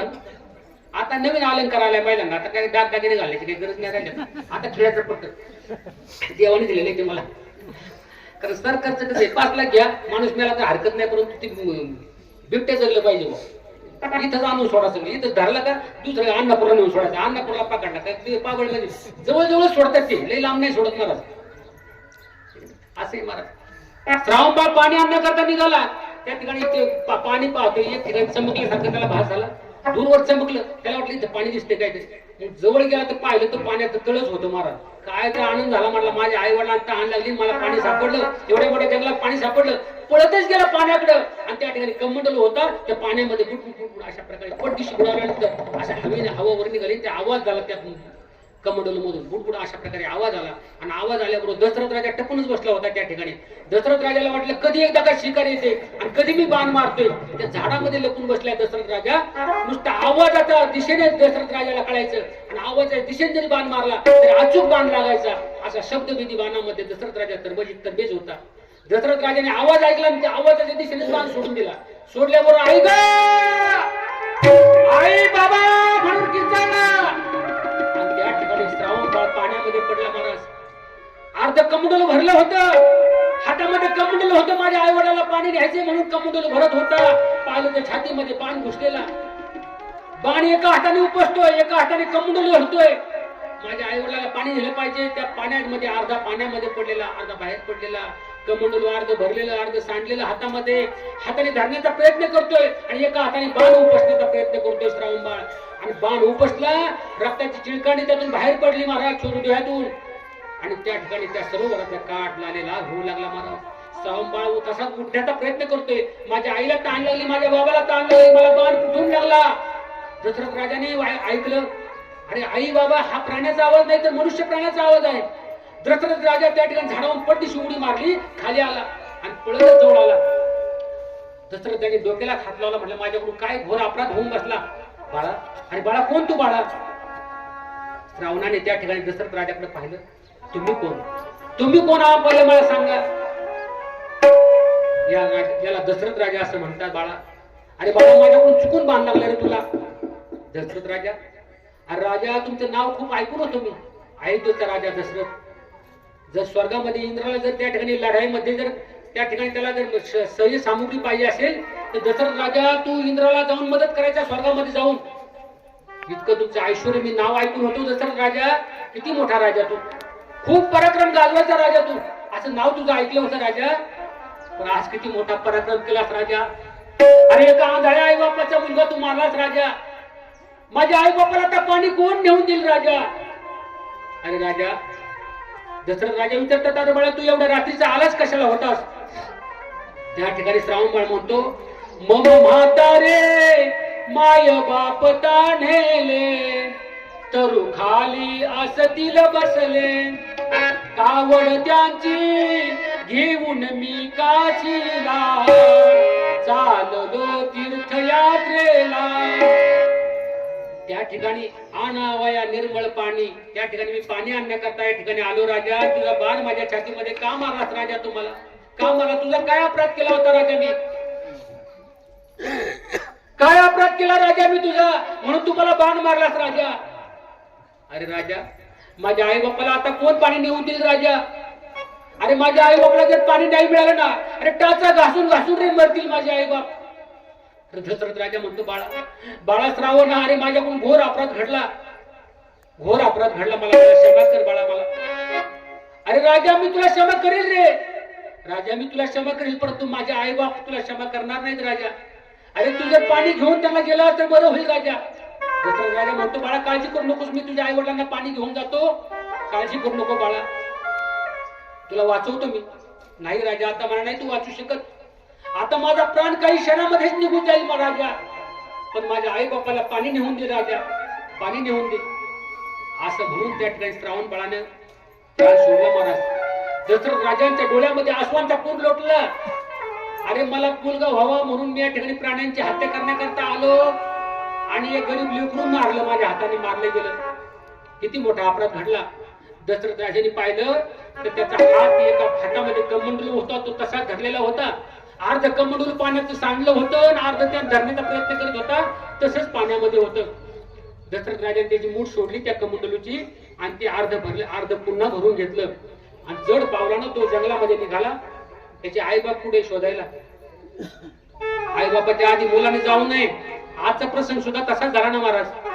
आज आमच्या मावशीला काकाला सोडून या ठिकाणी रमेश भाऊला जावं लागलं. तसंच त्या ठिकाणी श्रावण बाळाची अवस्था तशी झाली ना महाराज. श्रावण बाळाला सुद्धा आई वडिलांच्या आधी जावं लागलं. श्रावण बाळ प्राण ठेवला. कमंडलू दशरथ राजाने घेतलं आणि जड पावलाने जंगलामध्ये शोधत निघाला. लवकर त्याला आई वडील सापडले, कारण ते हाका मारत होते. श्रावणा, अरे श्रावणा, बाळा श्रावणा, अरे तुला पाणी नसलं सापडलं तर नको आणू बाळा. सिंहाच्या वाघाच्या डरकाळ्या ऐकू येतात रे बाळा. आमच्या मनामध्ये भीती वाटते बाळा, लवकर ये रे बाळा. दशरथ राजाने पाहिलं 100-150 फुटावरून मागच थांबला. त्याला वाटलं पुढे जावं तर त्यांना काय सांगावं, तुमचा श्रावण कुठे काय सांगावं. पाणी घ्या म्हणावं तर बदललेला आवाज ती ओळखतील. आणि तू का पाणी आणलंस, आमचा श्रावण कुठे असं जर विचारलं मला तर मी काय सांगू त्यांना. दशरथ राजा थरथर कापतोय, डोळ्यातून अश्रू चाललेत. काय सांगावं त्या माता पित्यांना. माता पिता उभे राहिले महाराज अंध, त्यांना दिसत नाही. श्रावणा, अरे श्रावणा कुठे आहेस बाळा तू, अरे खूप तहान लागली रे बाळा, लवकर पाणी दे श्रावणा. असं म्हटल्याबरोबर दशरथ राजा पडत पुढे आला आणि दशरथ राजाने कमंडलू त्यांच्या हाताला लावला. हाताला लावल्याबरोबर त्यांनी ओळखलं, म्हणजे श्रावणा तू आलास बाळा. बाळा पाणी आणलेस, पाणी मिळालं तुला. माझं गुणाचं लेकरू एवढं दिवसभर दमलं चालून चालून, पण आमच्या करता पाणी आणायला गेलास बाळा. बाळा पाणी आणलं आम्हाला. दशरथ काही बोलत नाही. श्रावणात का बोलत नाहीस तू, रागावलाच बाळा. अर्ध्या रात्री तुला उठवलं आणि तुला पाणी आणायला लावलं म्हणून रागावलाच बाळा. अरे किती लेकरं असे आहेत महाराज, आई बाप रात्रीची उठतात, पाणी पाणी करतात, पण ती लेकरं पाणी सुद्धा देत नाही त्यांना. दिवसभर आम्ही काम करायची आणि रात्री तुम्ही आम्हाला त्रास देता. आई जर रात्रीचं म्हटले ना माझं डोकं दुखतंय, तर त्यांनी म्हणावं सकाळच्या दवाखान्यात जाऊ, रात्रभर झोपू द्या आम्हाला. पण मुलगा झाल्यानंतर आई असं म्हणते का, किती वेळा ते बिछानं ओलं करतं, पण आई त्याला कोरडी बाळा ती बदलत राहते, बाळा ती बदलत राहते. बाळा ती संपली की आई त्याला त्या स्वतःचा पदर अंथरते आणि त्या पदरावर ओल्या कोरड्या अंथरुणावर त्या बाळाला झोपवते. ओल्या अंथरुणावर स्वतः आई झोपते. मुलगा जर आजारी पडलं, बाप जर आजारी पडला तर बाप कधी दवाखान्यात जात नाही महाराज, भेटतो दवाखान्यात तो. अरे भेटो कसला आलाय, माझ्या मुलांचे पैसे वाचले पाहिजे. मला जर आजार झालाय मोठा, माझ्या मुलांचे पैसे नाहक जायला नको, म्हणून ते बाप काय करतो, दवाखान्यात जात नाही महाराज, दवाखान्यात जात नाही. रमेश भाऊनी तेच केलं महाराज, दवाखान्यात नको जायला, माझ्या मुलांना जास्त खर्च होईल. अशा प्रकारे मला दुःखापासून बाजूला व्हायचं. बाप अशीच चिंता करतो आपल्या मुलाबाळांची महाराज. बाळा मुलाबाळांची चिंता करत असतो. बाळा तू आलास पाणी घेऊन आम्हाला. दशरथ राजा बोलत नाही. बाळा तू जर बोलला नाहीस ना, आम्ही पाणीच पिणार नाही बाळा. तू रागावलास आमच्यावर, बोल ना बाळा. अरे काहीतरी बोल बाळा, लांब पाणी होतं का, तुला त्रास झाला का, काहीतरी बोल. दशरथ राजा म्हणतो घ्या पाणी. घ्या पाणी म्हणतात, त्याने आवाज ओळखला. कोण तुम्ही, आमचा श्रावण कुठे आहे. मनामध्ये विचारायचं काऊर सुरू झालं. अरे दशरथ कोण तुम्ही, म्हटले मी दशरथ राजा. अरे पण तू पाणी घेऊन का आलास, आमच्या श्रावणाला वाघा बिगाने खाल्ले की काय. तो पती म्हणतो अगं असं अभद्र सारखं काय बोलतेस, आपले लेकरू आपल्या पुढे घेऊन निघाले, काशीला घेऊन निघाले ना, मग काशी विश्वेश्वर असा कसा करील, आपल्या गुणाच्या लेकराला कसं मारील बरं. असं नको म्हणूस तू अभद्र सारखं. माझ्या लेकराला कोणी खाल्ले की काय, ती आई म्हणते बाळा. अरे सांगा रे दशरथा, माझ्या श्रावणाचं काय झालं. जंगलात त्या वाघाने वगैरे तुझ्या प्राणघातक खाल्ला वगैरे त्याला की काय. दशरथ राजा म्हणतो जंगलातले प्राणी सुद्धा एक वेळेस दयाळू असतील, जंगलातल्या प्राण्याला सुद्धा एक वेळेस दया असेल, पण या दशरथ राजा नावाचा एक प्राणी आहे, त्यांनी तुमच्या बाळाला मारलं हो. माझ्या हातून चुकून तुमच्या श्रावणाला बाण लागला, घ्या पाणी, फेकून दे तुझं पाणी. तुझं पाणी नको आणि हा प्राणही नको. श्रावण बाळ गेला हे आई बापाला कळता, त्यांनी हंबरला फोडला.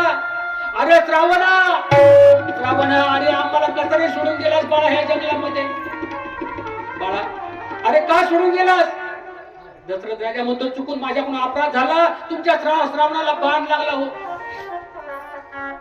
चुकून नाही, आमच्या बाळाला तू मारलास बाळा, आमच्या श्रावणाला. अरे आमचा श्रावण आमचा मुलगा नव्हता रे दशरथा. अरे आमचा मुलगा नव्हता, तो आमचा मायबाप होता.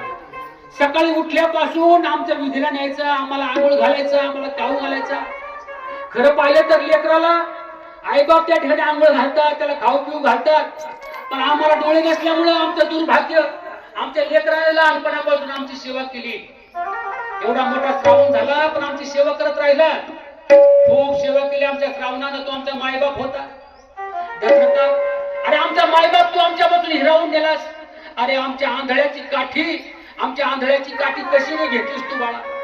दशरथा सांग तू कसा मारला आमच्या श्रावणाला. तो पाणी नेण्याकरता आला आणि पंब्या शब्दविधी बाण सोडला आणि तुमचा श्रावण त्या ठिकाणी गेला. चुकलं माझं, मला क्षमा करा. घ्या पाणी. नको तुझं पाणी आता आम्हाला. दशरथा प्राण पाणी नको आणि हे प्राणही नको. आता आम्ही प्राण ठेवत नाही. दशरथा प्राण ठेवत नाही. अरे आमचं लेकरू आम्हाला सोडून गेलं तर आम्ही जगू कशाच्या आशेवर? आता मी तुमचा सांभाळ करतो. नको दशरथा नको. असं म्हणून त्या आई बापाने जमिनीवर अंग टाकलं. धुळीमध्ये गडबडा लोळत राहिले. तोंडामध्ये माती झोडू लागले, तोंड झोडू लागले, छाती ऊर बुडून घेऊ लागले. श्रावणा करून त्या दोघाही माता पित्याने त्या ठिकाणी प्राण सोडला मला. आणि प्राण सोडत असताना दशरथ राजाला शाप दिला. दशरथा, आम्ही ज्याप्रमाणे पुत्र शोकाने मरतो ना, आम्ही ज्याप्रमाणे पुत्र शोकाने मरतो ना, त्याप्रमाणे तू सुद्धा तुझ्या पुत्र शोकाने मरशील. तू सुद्धा पुत्र शोकाने मरशील असा शाप दिला. दशरथ राजा निमूटपणे खाली मान घातली दशरथानं. त्या तिघांना एकत्रित केलं आणि तिघांची रात्रीच्या पहाटच्या सुमारास एकत्रित अशा प्रकारे चित्ता रचली. त्या माता पित्यांना मुलाला त्या ठिकाणी अग्निदान दिला आणि दशरथ राजा जड पावलानं आपल्या अयोध्या नगरीमध्ये आला. अयोध्या नगरीमध्ये आल्यानंतर कोणाच्याच महालामध्ये गेला नाही. कैकेयीच्या महालामध्ये गेला. कैकेयीच्या आपल्या पत्नीच्या महालामध्ये गेला. कैकेयी जवळ त्या ठिकाणी राजा ढसाढसा रडला. राजा कैकेयी विचारते, का रडता तुम्ही? काय सांगू म्हटले. मला आपल्याला पोटी पुत्र संतान व्हावं म्हणून, मी पुत्र संतान व्हावं म्हणून प्राण्यांची शिकार करण्याकरता जंगलामध्ये गेलो. परंतु एका आंधळ्या आई बापाचे गोरे गोमटे लेकरू माझ्याकडून चुकून मारले गेले. त्याला बाण लागला आणि त्या ठिकाणी त्याचा मृत्यू झाला. त्याचे आई वडील सुद्धा त्या ठिकाणी मरण पावले. आणि मरत असताना त्यांनी मला शाप दिला. काय शाप दिला? की आम्ही जसं पुत्र शोकाने मरतो ना, दशरथा तू सुद्धा पुत्र शोकाने मरशील. तू सुद्धा पुत्र शोकाने मरशील. कैकेयीच्या एकच कानात वाक्य घुमत राहिले महाराज. पुढे राम लक्ष्मण भरत शत्रुघ्न झाले. त्यांना तो भाग पुढचा आहे.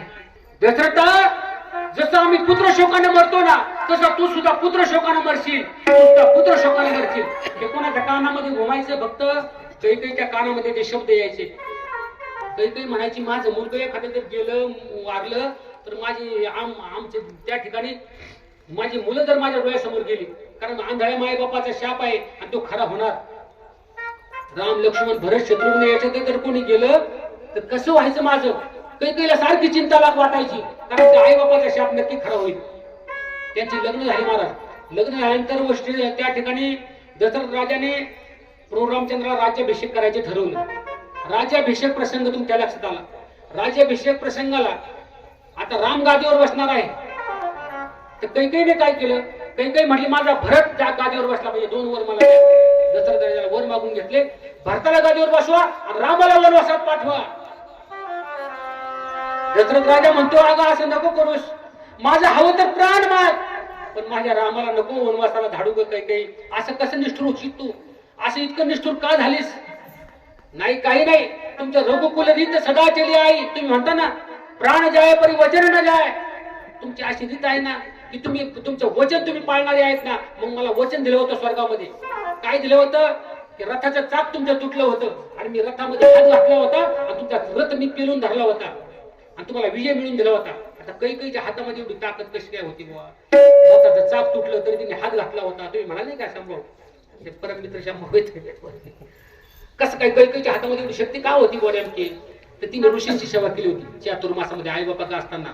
आणि ऋषी का असताना ऋषीने तिला आशीर्वाद दिला होता. कैकेयी, तू आमची सेवा केली, हे हाताने केली ना, तुझ्या हातामध्ये वज्रासारखं बळ राहील. तर कैकेयीने एक चूक केली होती महाराज त्यावेळेस. काय चूक केली होती? रात्री झोपल्यानंतर ऋषी झोपले, लहान लेकरू, तिला काय कळते? ऋषींची सेवा केली. पण आपण शाळेत असताना काय करायचो? रात्रीची नाईट स्टडी असली, रात्रीच्या क्लासला गेलो, ते सगळे झोपले, त्या चिमणीवर काहीतरी कागद गोळा जाळायचा, त्याचं काळ करायचं आणि मित्रांना मिशा काढ पुढं काय करीत राहील नाही आपण करायचं ना असं शाळेत असल्यानंतर. कैकेयीने तेच केलं महाराज. कैकेयीने काय केलं? सेवा करायची, पण तिला वाटलं मजा करावं ऋषींची. म्हणून तिने काय केलं? काळ घेतलं आणि ऋषींच्या तोंडाला लावलं. सकाळचे ऋषी बसले, उठले, एकामेकाकडे पुन्हा हसायला म्हणजे काय तोंडाला लावले काळ. एक ऋषी होते, ते म्हणले, आपल्या तोंडाला ज्यांनी काळ लावले ना त्याला शाप देतो म्हटले. ज्यांनी आमच्या तोंडाला काळे लावले ना त्याच्या तोंडाला आयुष्याचं काळ लागेल, आयुष्याचं काळ लागेल. आता आपल्या इथं कोणाचं कैकेयी नाव आहे का? मला वड करा कोणतरी. कैकेयी आहे ना कोणाचं कैकेयी नाव? आपल्या नातेवाईकाचं कोणाचं नाही. इतकं कैकेयीला काळ लागलं महाराज. कारण कैकेयीचं काळ कोणतं लागलं, ते रामाला वनवासाला पाठवलं आणि भरताला गादीवर बसवायचं, हे कैकेयीच्या तोंडाला काळ लागलं. आणि कैकेयीच्या हातामध्ये शक्ती होती, तिने ऋषीची सेवा केली होती म्हणून हातामध्ये वज्राचं बळ होतं. कैकेयी असं का केलं महाराज? कारण तुम्हाला सांगतो, जल से पतला क्या है, जल से पतला क्या है, कौन भूमि से भारी, कौन आगन से तेज है और कौन काजल से काली. जल से पतला ज्ञान है, पाण्यापेक्षा पातळ ज्ञान आहे. जल से पतला ज्ञान आहे. कोण भूमी से भारी, तर भूमी से भारी पाप आहे. पाप जमिनीपेक्षा भारी आहे. आणि अग्नीपेक्षा तेज काय आहे, तर अग्नीपेक्षा राग जास्त तेज आहे. एखाद्याला जर राग आला ना, एखाद्याने गाडीला नाही साईड दिली ना, बराच वेळ लगेच पुढच्या आडवी मारून त्याच्या काचा बिचा फोडल्या. का रे फोडल्या काचा? काय नाही, मला साईड देत नव्हता. एवढा कुठं राग असतो का? पण त्याला जीव मारेपर्यंत अशा घटना घडतातच ना. पेट्रोल पंपाने लवकर पेट्रोल नाही टाकलं, दुसऱ्या लाईनच्या पुढे गेला माझ्या आणि त्याला पेट्रोल टाकलं, मला टाकलं, हाणला पेट्रोल पंपवाला. टीव्हीला बातम्या पाहतोच ना आपण. का बरं एवढा राग? राग आहे ना, राग अग्नीपेक्षा तेज राग आहे. आणि कलंक काजल से काली. कलंक एकदा का माणसाच्या जीवनाला लागला की तो कलंक कशाने जात नाही. कार्यकर्ते मंडळी असतील, महाराज मंडळी असतील, ते पांढरा शर्ट पांढरे कपडे का घालतात माहितीये का? त्याला थोडा जर डाग लागला तर लगेच दिसतो महाराज, आहे की नाही? शर्ट लय चांगला घातला पण त्याला डाग लागला तुमच्या शर्टाला, शर्ट पांढरा नाही पाहत माणूस, पण डाग पाहतो. थोडं समाजसेवक अण्णासाहेब हजारे म्हणतात ना, निष्कलंक जीवन होना चाहिए, शुद्ध आचार शुद्ध विचार होना चाहिए. माणसाला कलंक लागला नाही पाहिजे म्हणतात ना. माणसाच्या जीवनामध्ये कलंक कधी लागून घेऊ नये. एकदा का कलंक लागला की त्याने काशीला जा, नाही तर काही करा, अजिबात कलंक होऊन जात नाही. माणसाने कलंक जीवनाने गरिबी असा, किती गरिबी असू द्या, पण गरिबीला कलंक लागून घेऊ नये माणसाने कधी. कैकेयीला कलंक लागला, पण कैकेयीला कलंक का लागला? रामायणातलं एक एक पात्र विचार करण्यासारखं पात्र आहे महाराज. रामायणाचं पात्र काय? कैकेयी एवढी वाईट होती का? कैकेयीला वाटलं का तुम्हाला कैकेयी खूप वाईट होती? रामाला वनवासाला पाठवलं आणि भारताला गादीवर बसवलं.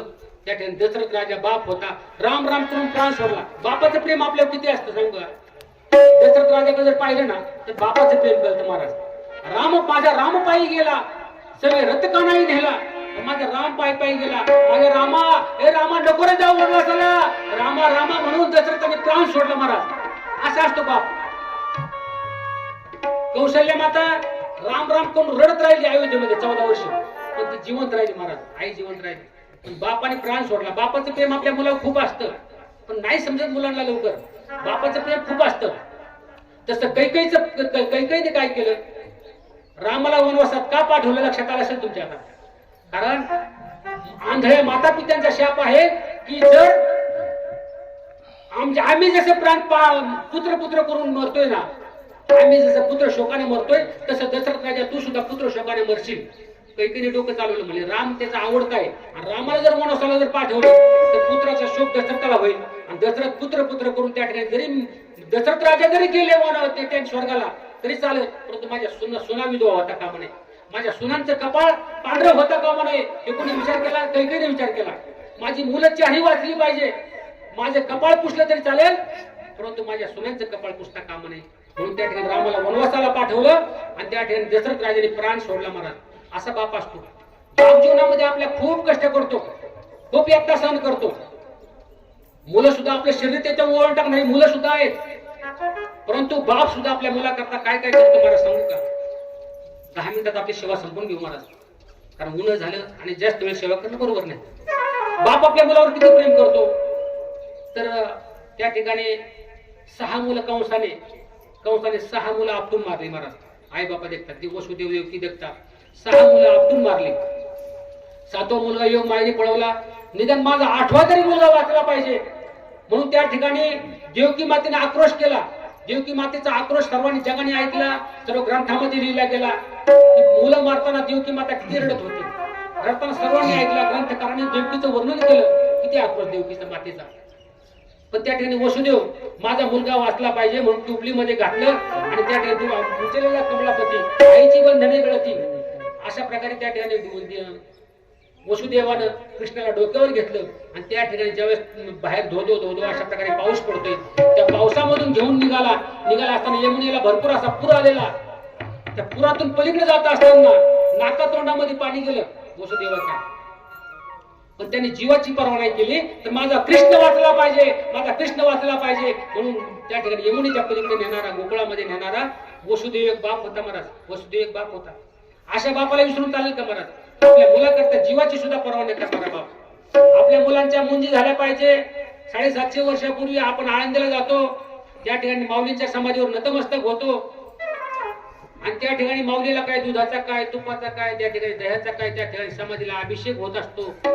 माऊलीला सोन्याचा रथ, चांदीच्या पादुका, चांदीचाच रथ, त्या ठिकाणी अभिषेकाला सुद्धा चांदीचा, त्या ठिकाणी माठ आहे मोठा.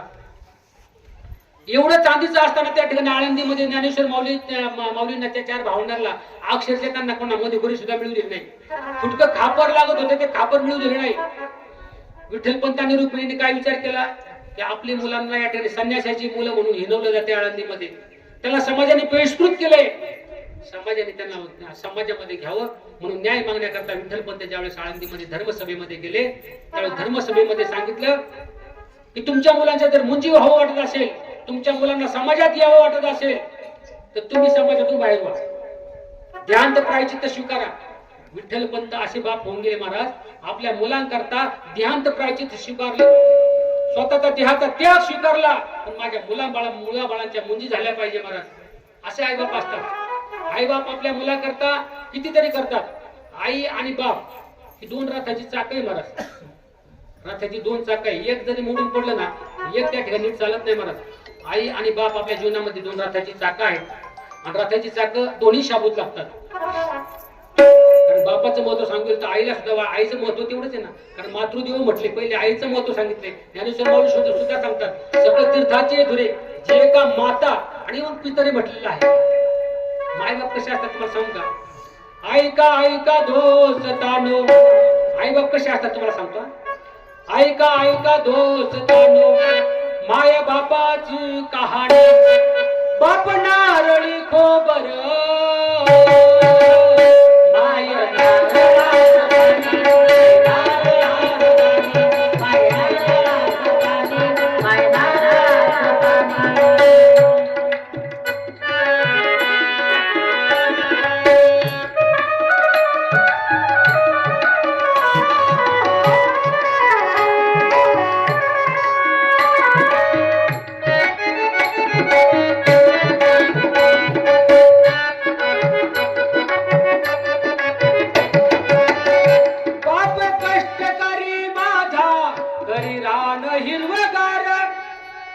बाप कष्टकरी माझा हरिराम हिरवगार, माय हरिण काळीज पिक जपती अफार, बाप शिवाराचा धनी माय धन्याची हो राणी हो, माय नारळाचं पाणी, माय नारळाचं पाणी, माय नारळाचं पाणी, माय नारळाचं पाणी.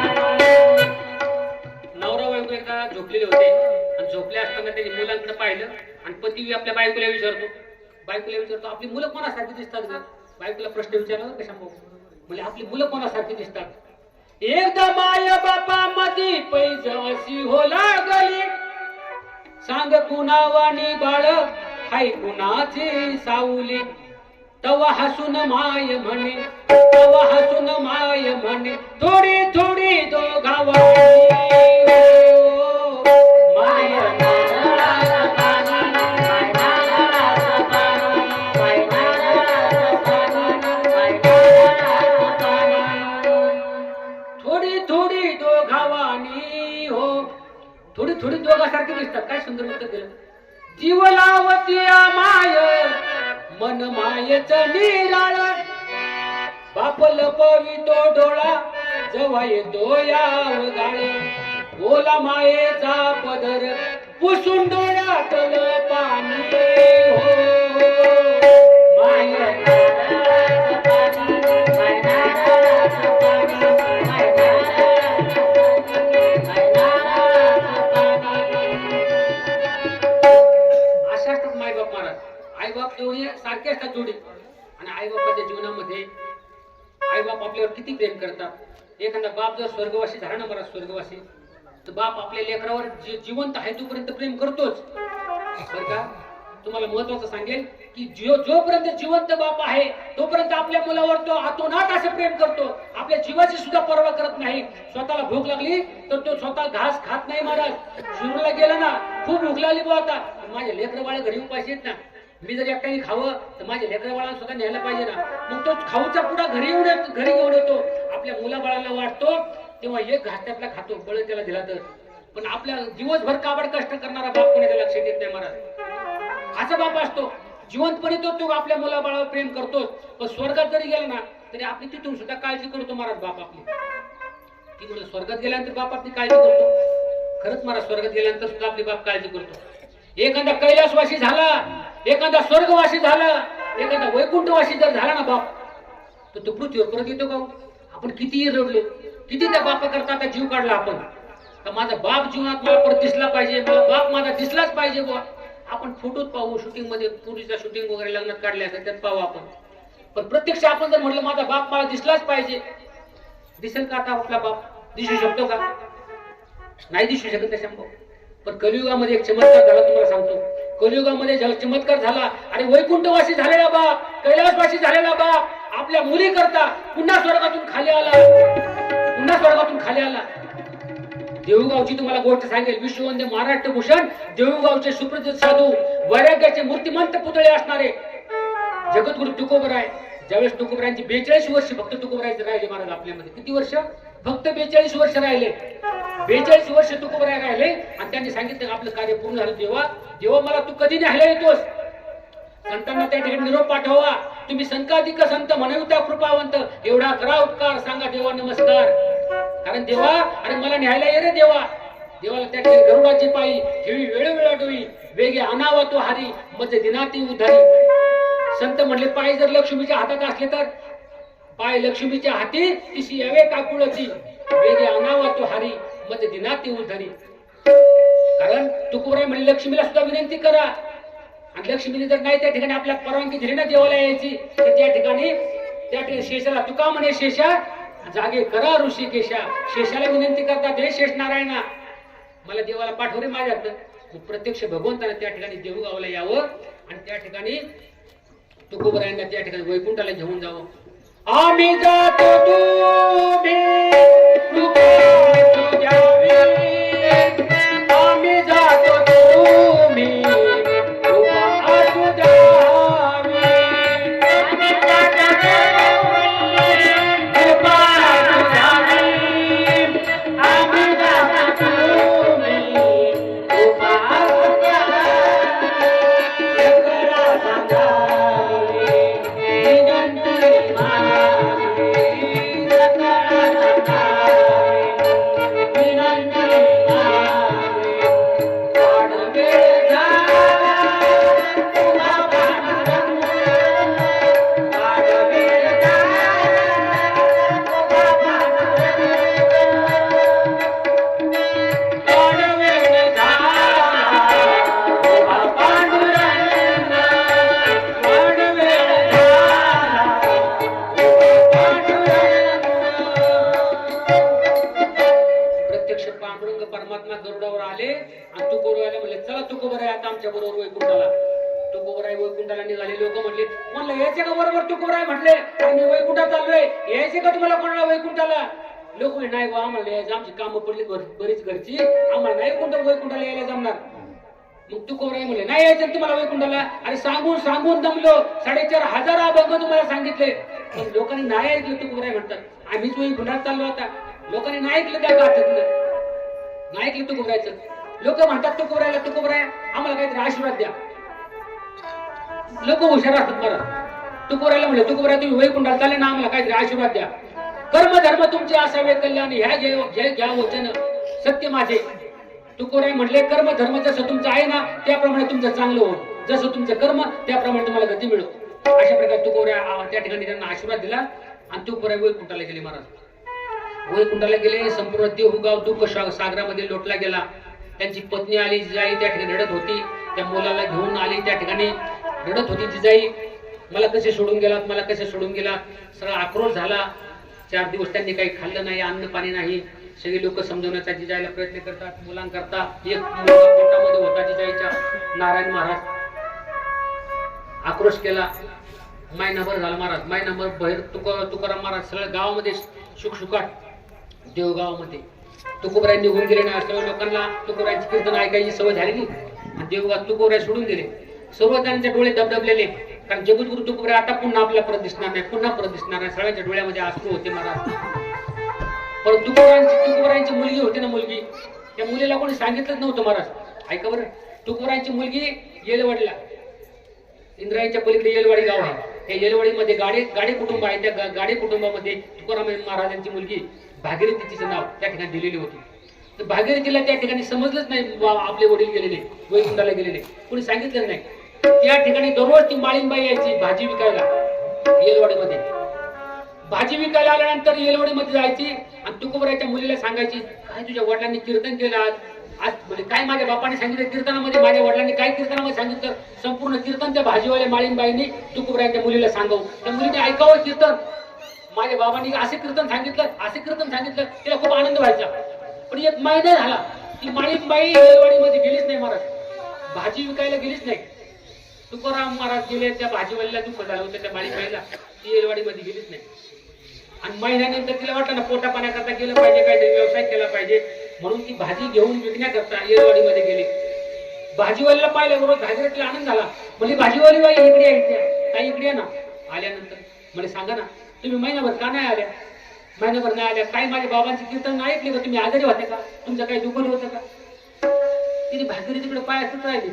भागीरथी तुला काहीच माहित नाही का? भागीरथी रडते ती माळीनबाई. तुम्ही करडता काय झालं तुम्हाला? तुमच्या घरामध्ये काही प्रसंग ओढवला होता का?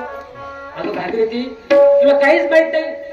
अगं तुझे बाबा जगद्गुरु तुकोबराय आपल्या सर्वांना सोडून गेले. भागीरथी आपल्या सर्वांना सोडून गेले.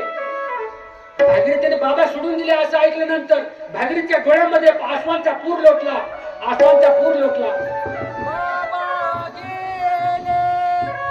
बाबा गेले पुण्या गावा, बाबा गेले पुण्या गावा.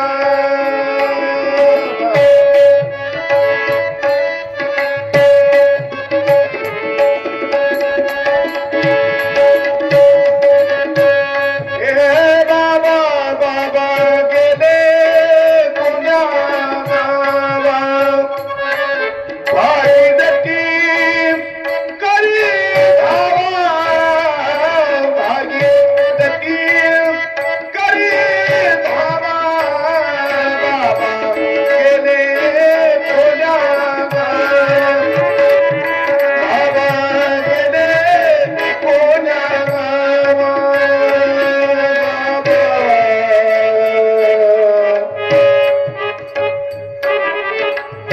हे बाबा, हे बाबा. भागीरथी म्हणते, बाबा तुम्ही मला सोडून का गेला? बाबा तुम्ही वैकुंठाला गेला, मला निरोप सुरू सांगितलं नाही बाबा. का मला सोडून गेला बाबा तुम्ही? जाताना तिथे तुमच्या लाडक्याने तुझी आठवण नाही आली बाबा तुम्हाला? मला असं वाटलं नाही बाबा, त्या भागीरथीने निरोप पाठवला. भागीरथीला भेटायला. बाबा बाबा मला भेटायला बाबा तुमच्याकडे. भागीरथी शेख सांगत होती मला, आपला बाप मला जगत भागीरथीने भागीरथीचे आमने घेणं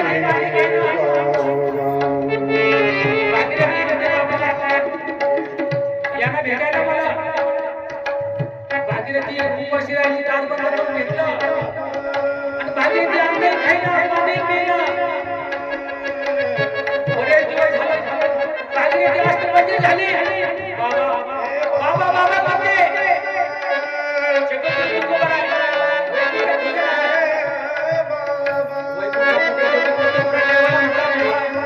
हे देवा मला एकदा पृथ्वीवर जाऊ दे. देव म्हणतात तुकोबा, एकदा माणूस स्वर्गवासी झाला, एकदा वैकुंठवासी झाला, माणसाला येतं का परत? नाही ना जाता येत तुकोबा तुम्हाला नाही जाता येणार आता देवा असं काय करतो तर देवा मी आयुष्यभर तुझी सेवा केली हे पांडुरंगा तुझ्या आयुष्यभर मी सेवा केली मला एवढं दान दिला माझी मुलगी माझ्या घरात अन्नही खात नाही पाणी पित नाही रे देवा मला फक्त एकदा मला जाऊ दे माझ्या मुलीला भेटायला एकदा जाऊ दे भगवान परमात्मा म्हणतात ठीक आहे तुला जायचंय तुझ्या मुलीला भेटायला जा तुझ्या मुलीला भेटायला तुला पण लवकर या बरं आवाज येतो तुकोबराय गरुडा बसले देऊ नगरीमध्ये आले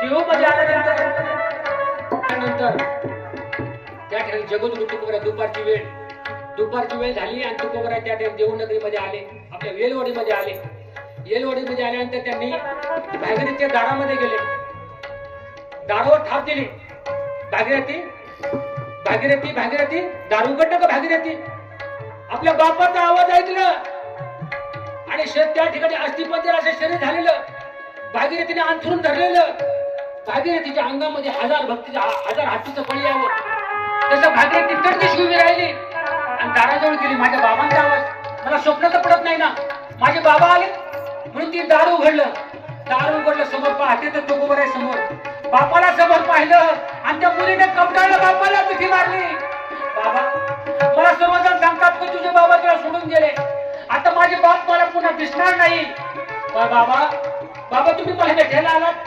तुकोबराय म्हणतो भागीरथी आता का रडतेस तुला भेटायला मी आलो ना भागीरथी रडू नको बाळा तुकोबरायने हात गालावरून हात फिरवला भागीरथीचे डोळे पुसले भागीरथी आता का रडतेस अगं देवाला मी विनंती केली ही माझ्या भागीरथीला मला भेटायला पाठव प्रत्यक्ष पांडुरंगाने मला खाली पाठवलं भागीरथी आता आलोय ना भागीरथी बोल माझ्याशी भागीरथीच्या डोळ्यात डबडबलेलं बाबा पण मला सोडून का गेला होता तुम्ही जावं लागतं भागीरथी जन्माला आलो ना मनुष्य प्रत्येकाला जावं लागतं भागीरथी तसं मला सुद्धा जाणे भाग पडलं आता मी फक्त तुझ्याजवळ थोडा वेळ आहे भागीरथी बोल माझ्या बरोबर जगद्गुरु तुकोबराय म्हणतात भागीरथी म्हणते बाबा थोडं थांबा भागीरथी मला गेलं पाहिजे देवाने सांगितले लवकर ये पाठीमाग बाबा थांबा थोडं मी तुमच्याकरता काहीतरी खायला करते किती दिवस झालं माझ्या हातचं तुम्ही काही खाल्लं नाही बाबा गरीब लेकीकडून काहीतरी खाणं बाबा कर भागीरथी काहीतरी पडती शिकत भागीरथी घरामध्ये शोधते काही सापडे ना भागीरथीला गरिबीचा प्रपंचामध्ये भागीरथीला काही सापडे ना घरामध्ये उतरंडी मडक्यामध्ये पाहत होती भागीरथी काही सापडतं का त्या उतरंडीमध्ये पाहिलं तर थोड्या शेवया सापडल्या बाबा थांबा बरं मी तुम्हाला शेवया करते भागीरथीने त्या शेवया घेतल्या गरम पाणी उकळ्या ठेवलं होतं त्या पाण्यामध्ये शेवया टाकल्या शेवया असा पदार्थ लवकर तयार होतो महाराज शेवया पडदेशी उकळल्या भागीरथीने त्या येळल्या म्हणजे पाणी ओतून काढलं येळल्या म्हणायचं ना पूर्वी शेवया पाणी ओतून काढलं शेवया ताटामध्ये ठेवल्या आणि ताटामध्ये टाकल्यानंतर त्या ठिकाणी भागीरथी म्हणते बाबा थांबा बरं थांबा मी थोडं दूध पाहते भागीरथी दूध शोधू लागली त्या शिंक्यावर पाहिलं पातेल्या खाली पाहिलं इकडे तिकडे पाहिलं तिला दूध पुढे सापडे ना दूध घरात न उतरत तर दूध सापडेल कुठून दूध शोधते भागीरथी काय शोधते भागीरथी बाळा बाबा दूध पाहते ना बाबा शेवयामध्ये दूध टाकलं तर चांगलं लागेल शेवया मग दूध पाहते बाबा पण दूधच नाही बाबा घरामध्ये तर काय करू मी माझ्या घरामध्ये दूध नाही बाबा इतक्या दिवसांनी तुम्ही मला भेटायला आलात या गरिबीच्या प्रपंचामध्ये शेवयामध्ये टाकण्याकरता दूध सुद्धा नसून माझ्या घरामध्ये बाबा भागीरथीचे डोळे पुसले भागीरथी रडू नकोस बाळा दूध नाही ना घरामध्ये हरकत नाही मी दूध आणतो आण ते तांब्या इकडं तुकोबरायांचं लोटका घेतलं भागीरथी काळजी करू नकोस मी दूध आणतो तुकोबरायांचं तांब्या घेतला आणि तिथे येलेश्वराचं मंदिर आहे कधी गेला येलवाडीमध्ये येलेश्वराचं मंदिर आहे महाराज भगवान शंकराचं येलेश्वराच्या मंदिरात गेले त्या नंदीचं दर्शन घेतलं भगवान शंकराचं त्या ठिकाणी येलेश्वराचं दर्शन घेतलं येलेश्वराचे पूजले आणि दूध नंदीचे काढले येलेश्वराचं पूजन केलं येलेश्वराचं दर्शन घेतलं आणि त्या नंदीला म्हटले नंदी महाराजा अरे माझ्या मुलीला दूध लागते रे उठ आता म्हटले दगडाच्या नंदीला उठवलं नंदीला महाराज आणि त्या दगडाच्या नंदीचं दूध काढलं महाराज तुकोबरायांनी त्रेतायुगामध्ये द्वापार युगामध्ये भगवान कृष्णाने काय केलं होतं राधेला पाहून भुलले हरी आणि बैल दुहितो नंदा घरी नंदाच्या घरात राधेला बघितलं देव भुलले आणि पहिल्या खाली धार काढायला बसले होते आणि पहिल्याची धार काढली महाराज कृष्णांनी दूध काढलं होतं द्वापर युगामध्ये. पण जगद्गुरु तुकोबर यांनी आपल्या मुलीच्या प्रेमाकरता नंदीचं दूध काढलं, नवीन दगडाच्या नंदीचं दूध काढलं. महाराज जेलेश्वरात ते पूजले, दूध नंदीचे काढले, दूध घेऊन आले आणि आपल्या मुली जवळ दिले आणि त्या ठिकाणी शिवाय खाऊन पुन्हा जगद्गुरु तुकोबर वैकुंठाला गेले. महाराज बाप मुलाचा प्रसंग असा सांगेल तुम्हाला. बाप आपल्या मुलावर इतकं प्रेम करतो, इतकं प्रेम करतो. आपल्या मुलाकरता जरी वैकुंठात गेला, स्वर्गात जरी बाप गेला तरी बाप आपल्या मुलाबाळांची काळजी करत असतो, आपल्या मुलाबाळांची चिंता करत असतो. महाराज सदैव असाच बाप असतो महाराज. म्हणून तुम्हाला सांगेन माय बाप कसे असतात. माय पित्याचा लळा जिवाळा, माय पित्याचा लळा जिवाळा हीच खरी दौलत. माय पित्यावर जगात नाही दुसरे तया दैवत, दुसरे तया दैवत. माय शोषिते कळा भरविते आपुलकीचा घास, माय शोषिते कळा भरविते आपुलकीचा घास आणि पिता वाहतो भार घराचा अखंड शोषित त्रास, अखंड शोषित त्रास. तुम्हाला एक शेवटचं वाक्य महत्वाचं सांगेल. पैसा असतो चंचल, पैसा असतो चंचल येतो जातोही कैकदा, पैसा असतो चंचल येतो जातोही कैकदा, पण माय आणि बाप लाभतो जन्मातून एकदा, जन्मातून एकदा. म्हणून असे माय बाप असतात.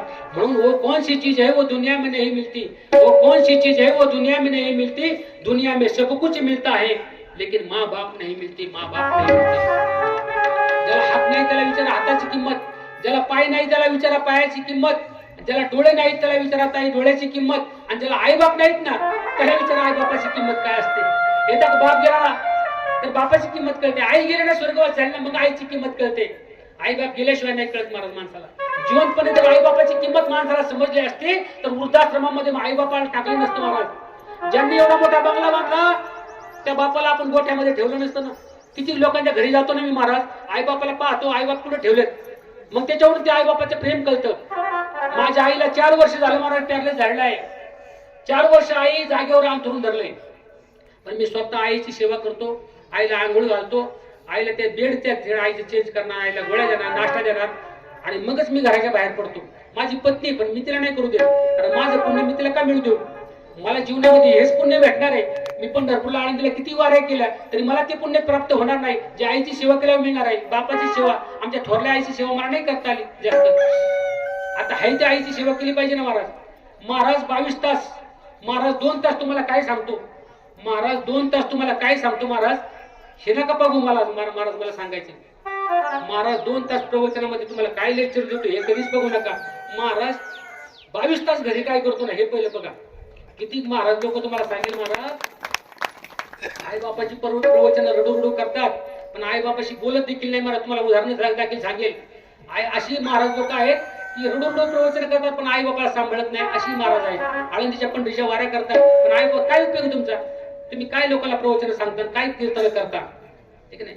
पाकिटे घ्या तुम्ही, मला म्हणायचं नाही, परंतु तुम्ही आई बापाची सेवा करा मग सांगण्याचा तुम्हाला अधिकार प्राप्त होतो महाराज. केले तेव्हा करावं मग बोलावं महाराज. आपल्या जीवनामध्ये आईबाप जीवनामध्ये सांगत होतो आईबाप खूप महत्वाचे आहेत. व कोणशी चीज दुनिया में नाही मिळती, मा बाप एकदा गेल्यानंतर पुन्हा मिळत नाही. त्यांचं दर्शन घेत चला, दर्शन घेतल्यानंतर त्या ठिकाणी तुम्हाला पृथ्वी प्रदक्षिणेचं पुण्य प्राप्त होतं महाराज. आई बापाचं दर्शन घ्या, त्याला प्रदक्षिणा जर मारली ना तुम्हाला तीर्थाला प्रदक्षिणा, पृथ्वीला प्रदक्षिणा मारल्याचं पुण्य प्राप्त होतं. गणपती बाप्पानं फक्त आई बापाला प्रदक्षिणा मारली होती तुम्हाला माहिती सर्वांना. कार्तिक स्वामीचं लग्न आधी करायचं की गणपतीचं करायचं. गणपती बाप्पा बुद्धीचं दैवत. कार्तिक स्वामी मोरावर बसले आणि पृथ्वीला प्रदक्षिणा मारा निघून गेले. पण गणपती बाप्पाने काय केलं, भगवान शंकराने पार्वतीची पूजा केली आणि त्यांना प्रदक्षिणा मारली आणि पृथ्वी प्रदक्षिणेचं पुण्य गणपती बाप्पाने मिळवलं होतं महाराज. आपण सुद्धा आई बापाची आपण प्रदक्षिणा मारतो पण मेल्या मारतो, मडकं देतात खांद्यावर आणि मारतात. मारा प्रदक्षिणा. आता जीवनपणी कोण प्रदक्षिणा मारतो, जीवनपणी त्यांच्या कोण पाया पडतो नाही का. अरे रावणाला आई कळली महाराज शांभाऊ, रावणाला आई कळली पण आपल्याला कधी आई कळायची. रावणाला आई कळली. एकदा रावणाला काय झालं माहिती का, आई त्याची अशी नाराज होऊन बसली होती. नाराज होऊन बसली. आई का नाराज आहे तू, काय झालं तुला, काही कशी मातेला रावण विचारतो. ती म्हणली काय नाही बाळा 12 वाजले टाइम झाला आता. काही कशीला म्हणला रावण म्हणला 12 वाजले आता टाइम झाला प्रवचनाचा, सांभावा तुम्ही आता. वाज झालं असंच म्हटलं ना. काही कशी माता म्हणली बाळा असं झालं म्हणले आता मी चिंता सुक्का बसते सांगू तुला. मी लिंग बनवत बसलो ती लिंग आणि ती लिंग काय समुद्राची लाट आली ती लिंग सगळी वाहून गेली. म्हटले मग काय झालं, कशा करता तू लिंग बनवत होती. अरे बाळा म्हटली मेल्यानंतर आपल्याला कशाची कैलासाची प्राप्ती होती लिंग बनवल्यानंतर. पण या समुद्राच्या लाटेने माझी सगळी लिंग वाहून गेली.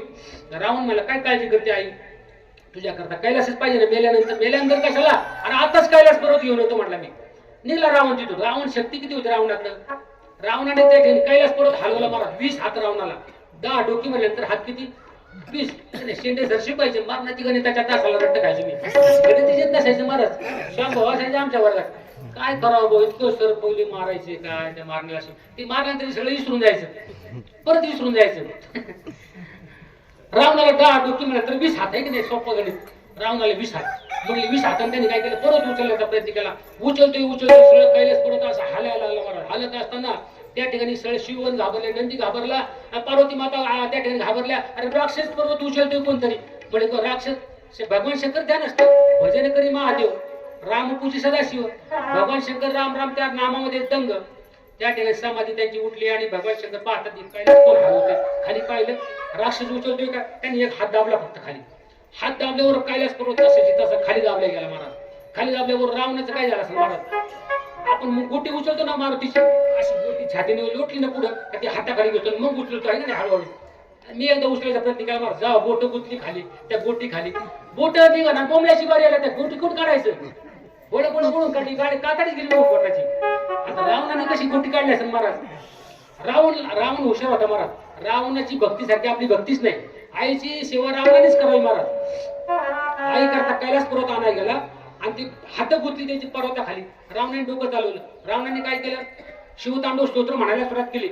शिवतांडव जटाटवी गल जल प्रवापावी तस्तले गले वलंब लंबिता भुजंग तुंग मालिक डम डम डम डम विनाद वट्ट मरवै जटाग चंड तांडवं तनोत शिव शिव शिव शिव जटाकटा संभ्रमं भ्रमण निलिंब निर्जर विलोल वीची वल्लरी विराजमान मुर्द धग धग धग चल जलाटपट पावते किशोर चंद्रशेखर प्रतिक्षणं मम क्षणं मम ओम नमः शिवाय ओम नमः शिवाय ओम नमः शिवाय ओम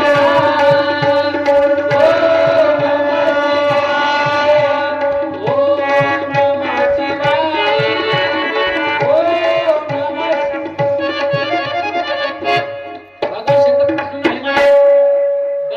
महाराज याच्या शिवतांडव स्तोत्राची रावणाने गायले. शिव भगवान शंकर प्रसन्न झाले.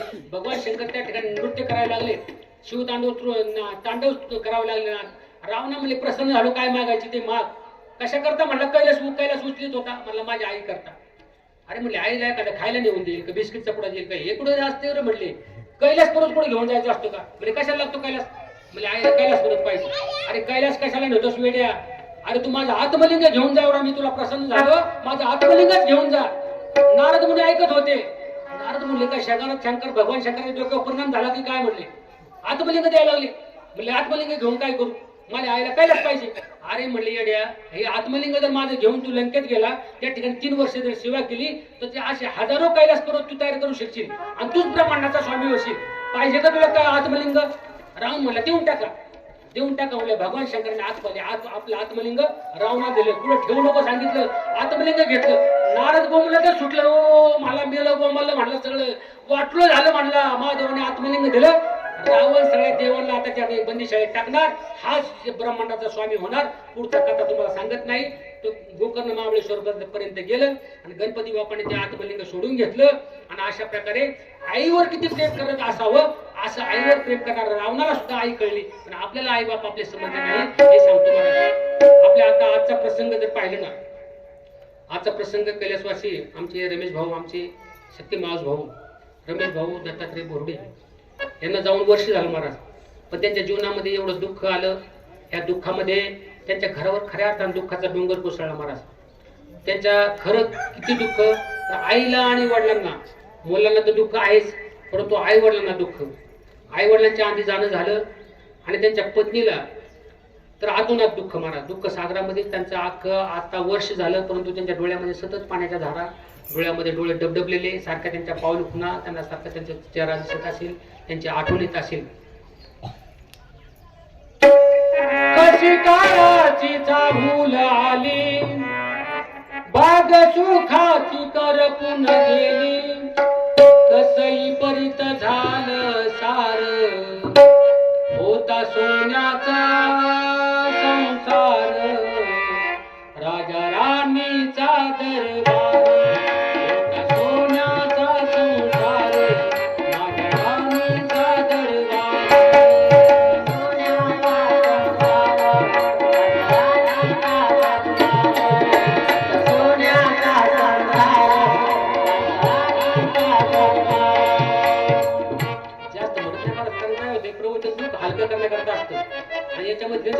वाढवलं तर अजून टेन्शन वाढेल. परंतु आई बाप कसे असतात, एक काडी काडी जमा करतात आणि कोठं बनवतात, आपलं घरटं बनवतात. थोडं थोडं पैसे कमवतात, तिकून जा तिकून आण, अशा प्रकारे मोठा बंगला उभारला. 2 पाखरांनी काय केलं, 2 पाखरांनी काळी काळी आणून घरटं बनवलं महाराज. त्या घरट्यामध्ये आपली 2-4 मुलं होती. आता त्या ठिकाणी पिलांना वाढवत होते. आणि एक दिवस काय झालं, असा अफाटाचा सोसाट्याचा वारा सुटला आणि त्या कोठ्यामध्ये आपली पिल्लं होती. त्या पक्ष्यांनी ते काडी काडी आणून ते प्रपंच उभा केला आणि ते वारं सुटल्यानंतर ते झाड हलू लागलं. ते पक्षी म्हणतोय आपलं घरटं जर पडलं तर आपले लेकरं त्याच्यामध्ये झोपले पक्षीच्या कोठ्यामध्ये, ती जर खाली पडली तर आपलं घरटं मोडून जाईल. सोसाट्याचा वारा सुटलाय, त्या वाऱ्यामध्ये आपलं घरटं मोडून जाईल. ते पक्षी भरा तिकडे आकाशामध्ये फिरतात. आता या आकाशामध्ये आपलं घरटं मोडून जाईल म्हणून ते आई वडील चिंता करतात. त्या ठिकाणी सोसाट्याचा वारा सुटतो आणि ते घरटं आहे ना महाराज, ते झाड उन्मळून खाली पडतं आणि उन्मळून पडल्यानंतर त्या झाडाच्या फांदी खाली त्याचा पतीचा मृत्यू होतो. ती पक्षी आपल्या नवऱ्याला पाहते, माझा नवरा दिसत नाही, माझा नवरा कुठे दिसत नाही, माझी पिलं सुरक्षित आहेत पण माझा नवरा दिसत नाही. तर त्या फांदी खाली नवऱ्याचं मुंडकं असतं आणि ती झाडाची फांदी त्या नवऱ्याच्या मांडीवर पडलेली असती. रक्ताच्या थारोळ्यामध्ये पडून त्या पतीचं त्या ठिकाणी देहावसान झालेलं असतं.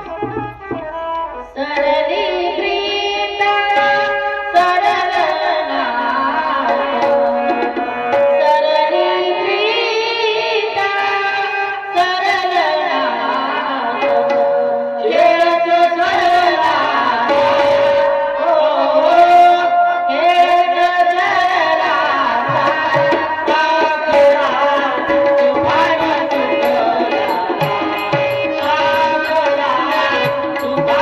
सुटला,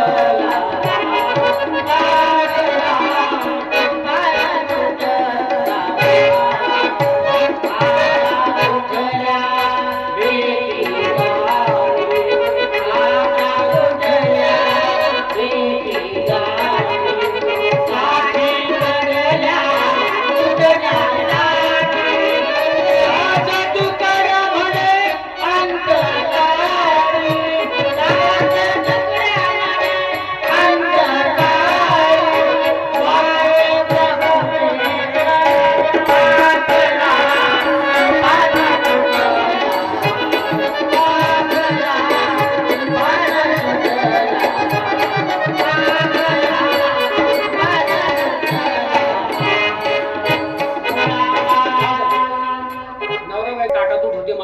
ताटातूट झाल्यानंतर पती पत्नीची ताटातूट झाल्यानंतर ते दुःख खूप वेगळं असतं महाराज.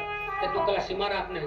अशा प्रकारे दुःख झालं आणि बाप आपल्या मुलांच्या जीवनातून बाप निघून गेल्यानंतर कसे बापाचे जीवन असतं आणि मुलांच्या जीवनातून गेल्यानंतर त्यांना किती दुःख होतं. बाप आपल्या मुलाकरता काय करतो, पुरामध्ये माया त्याच्या काळ्याने भवानी दाखविना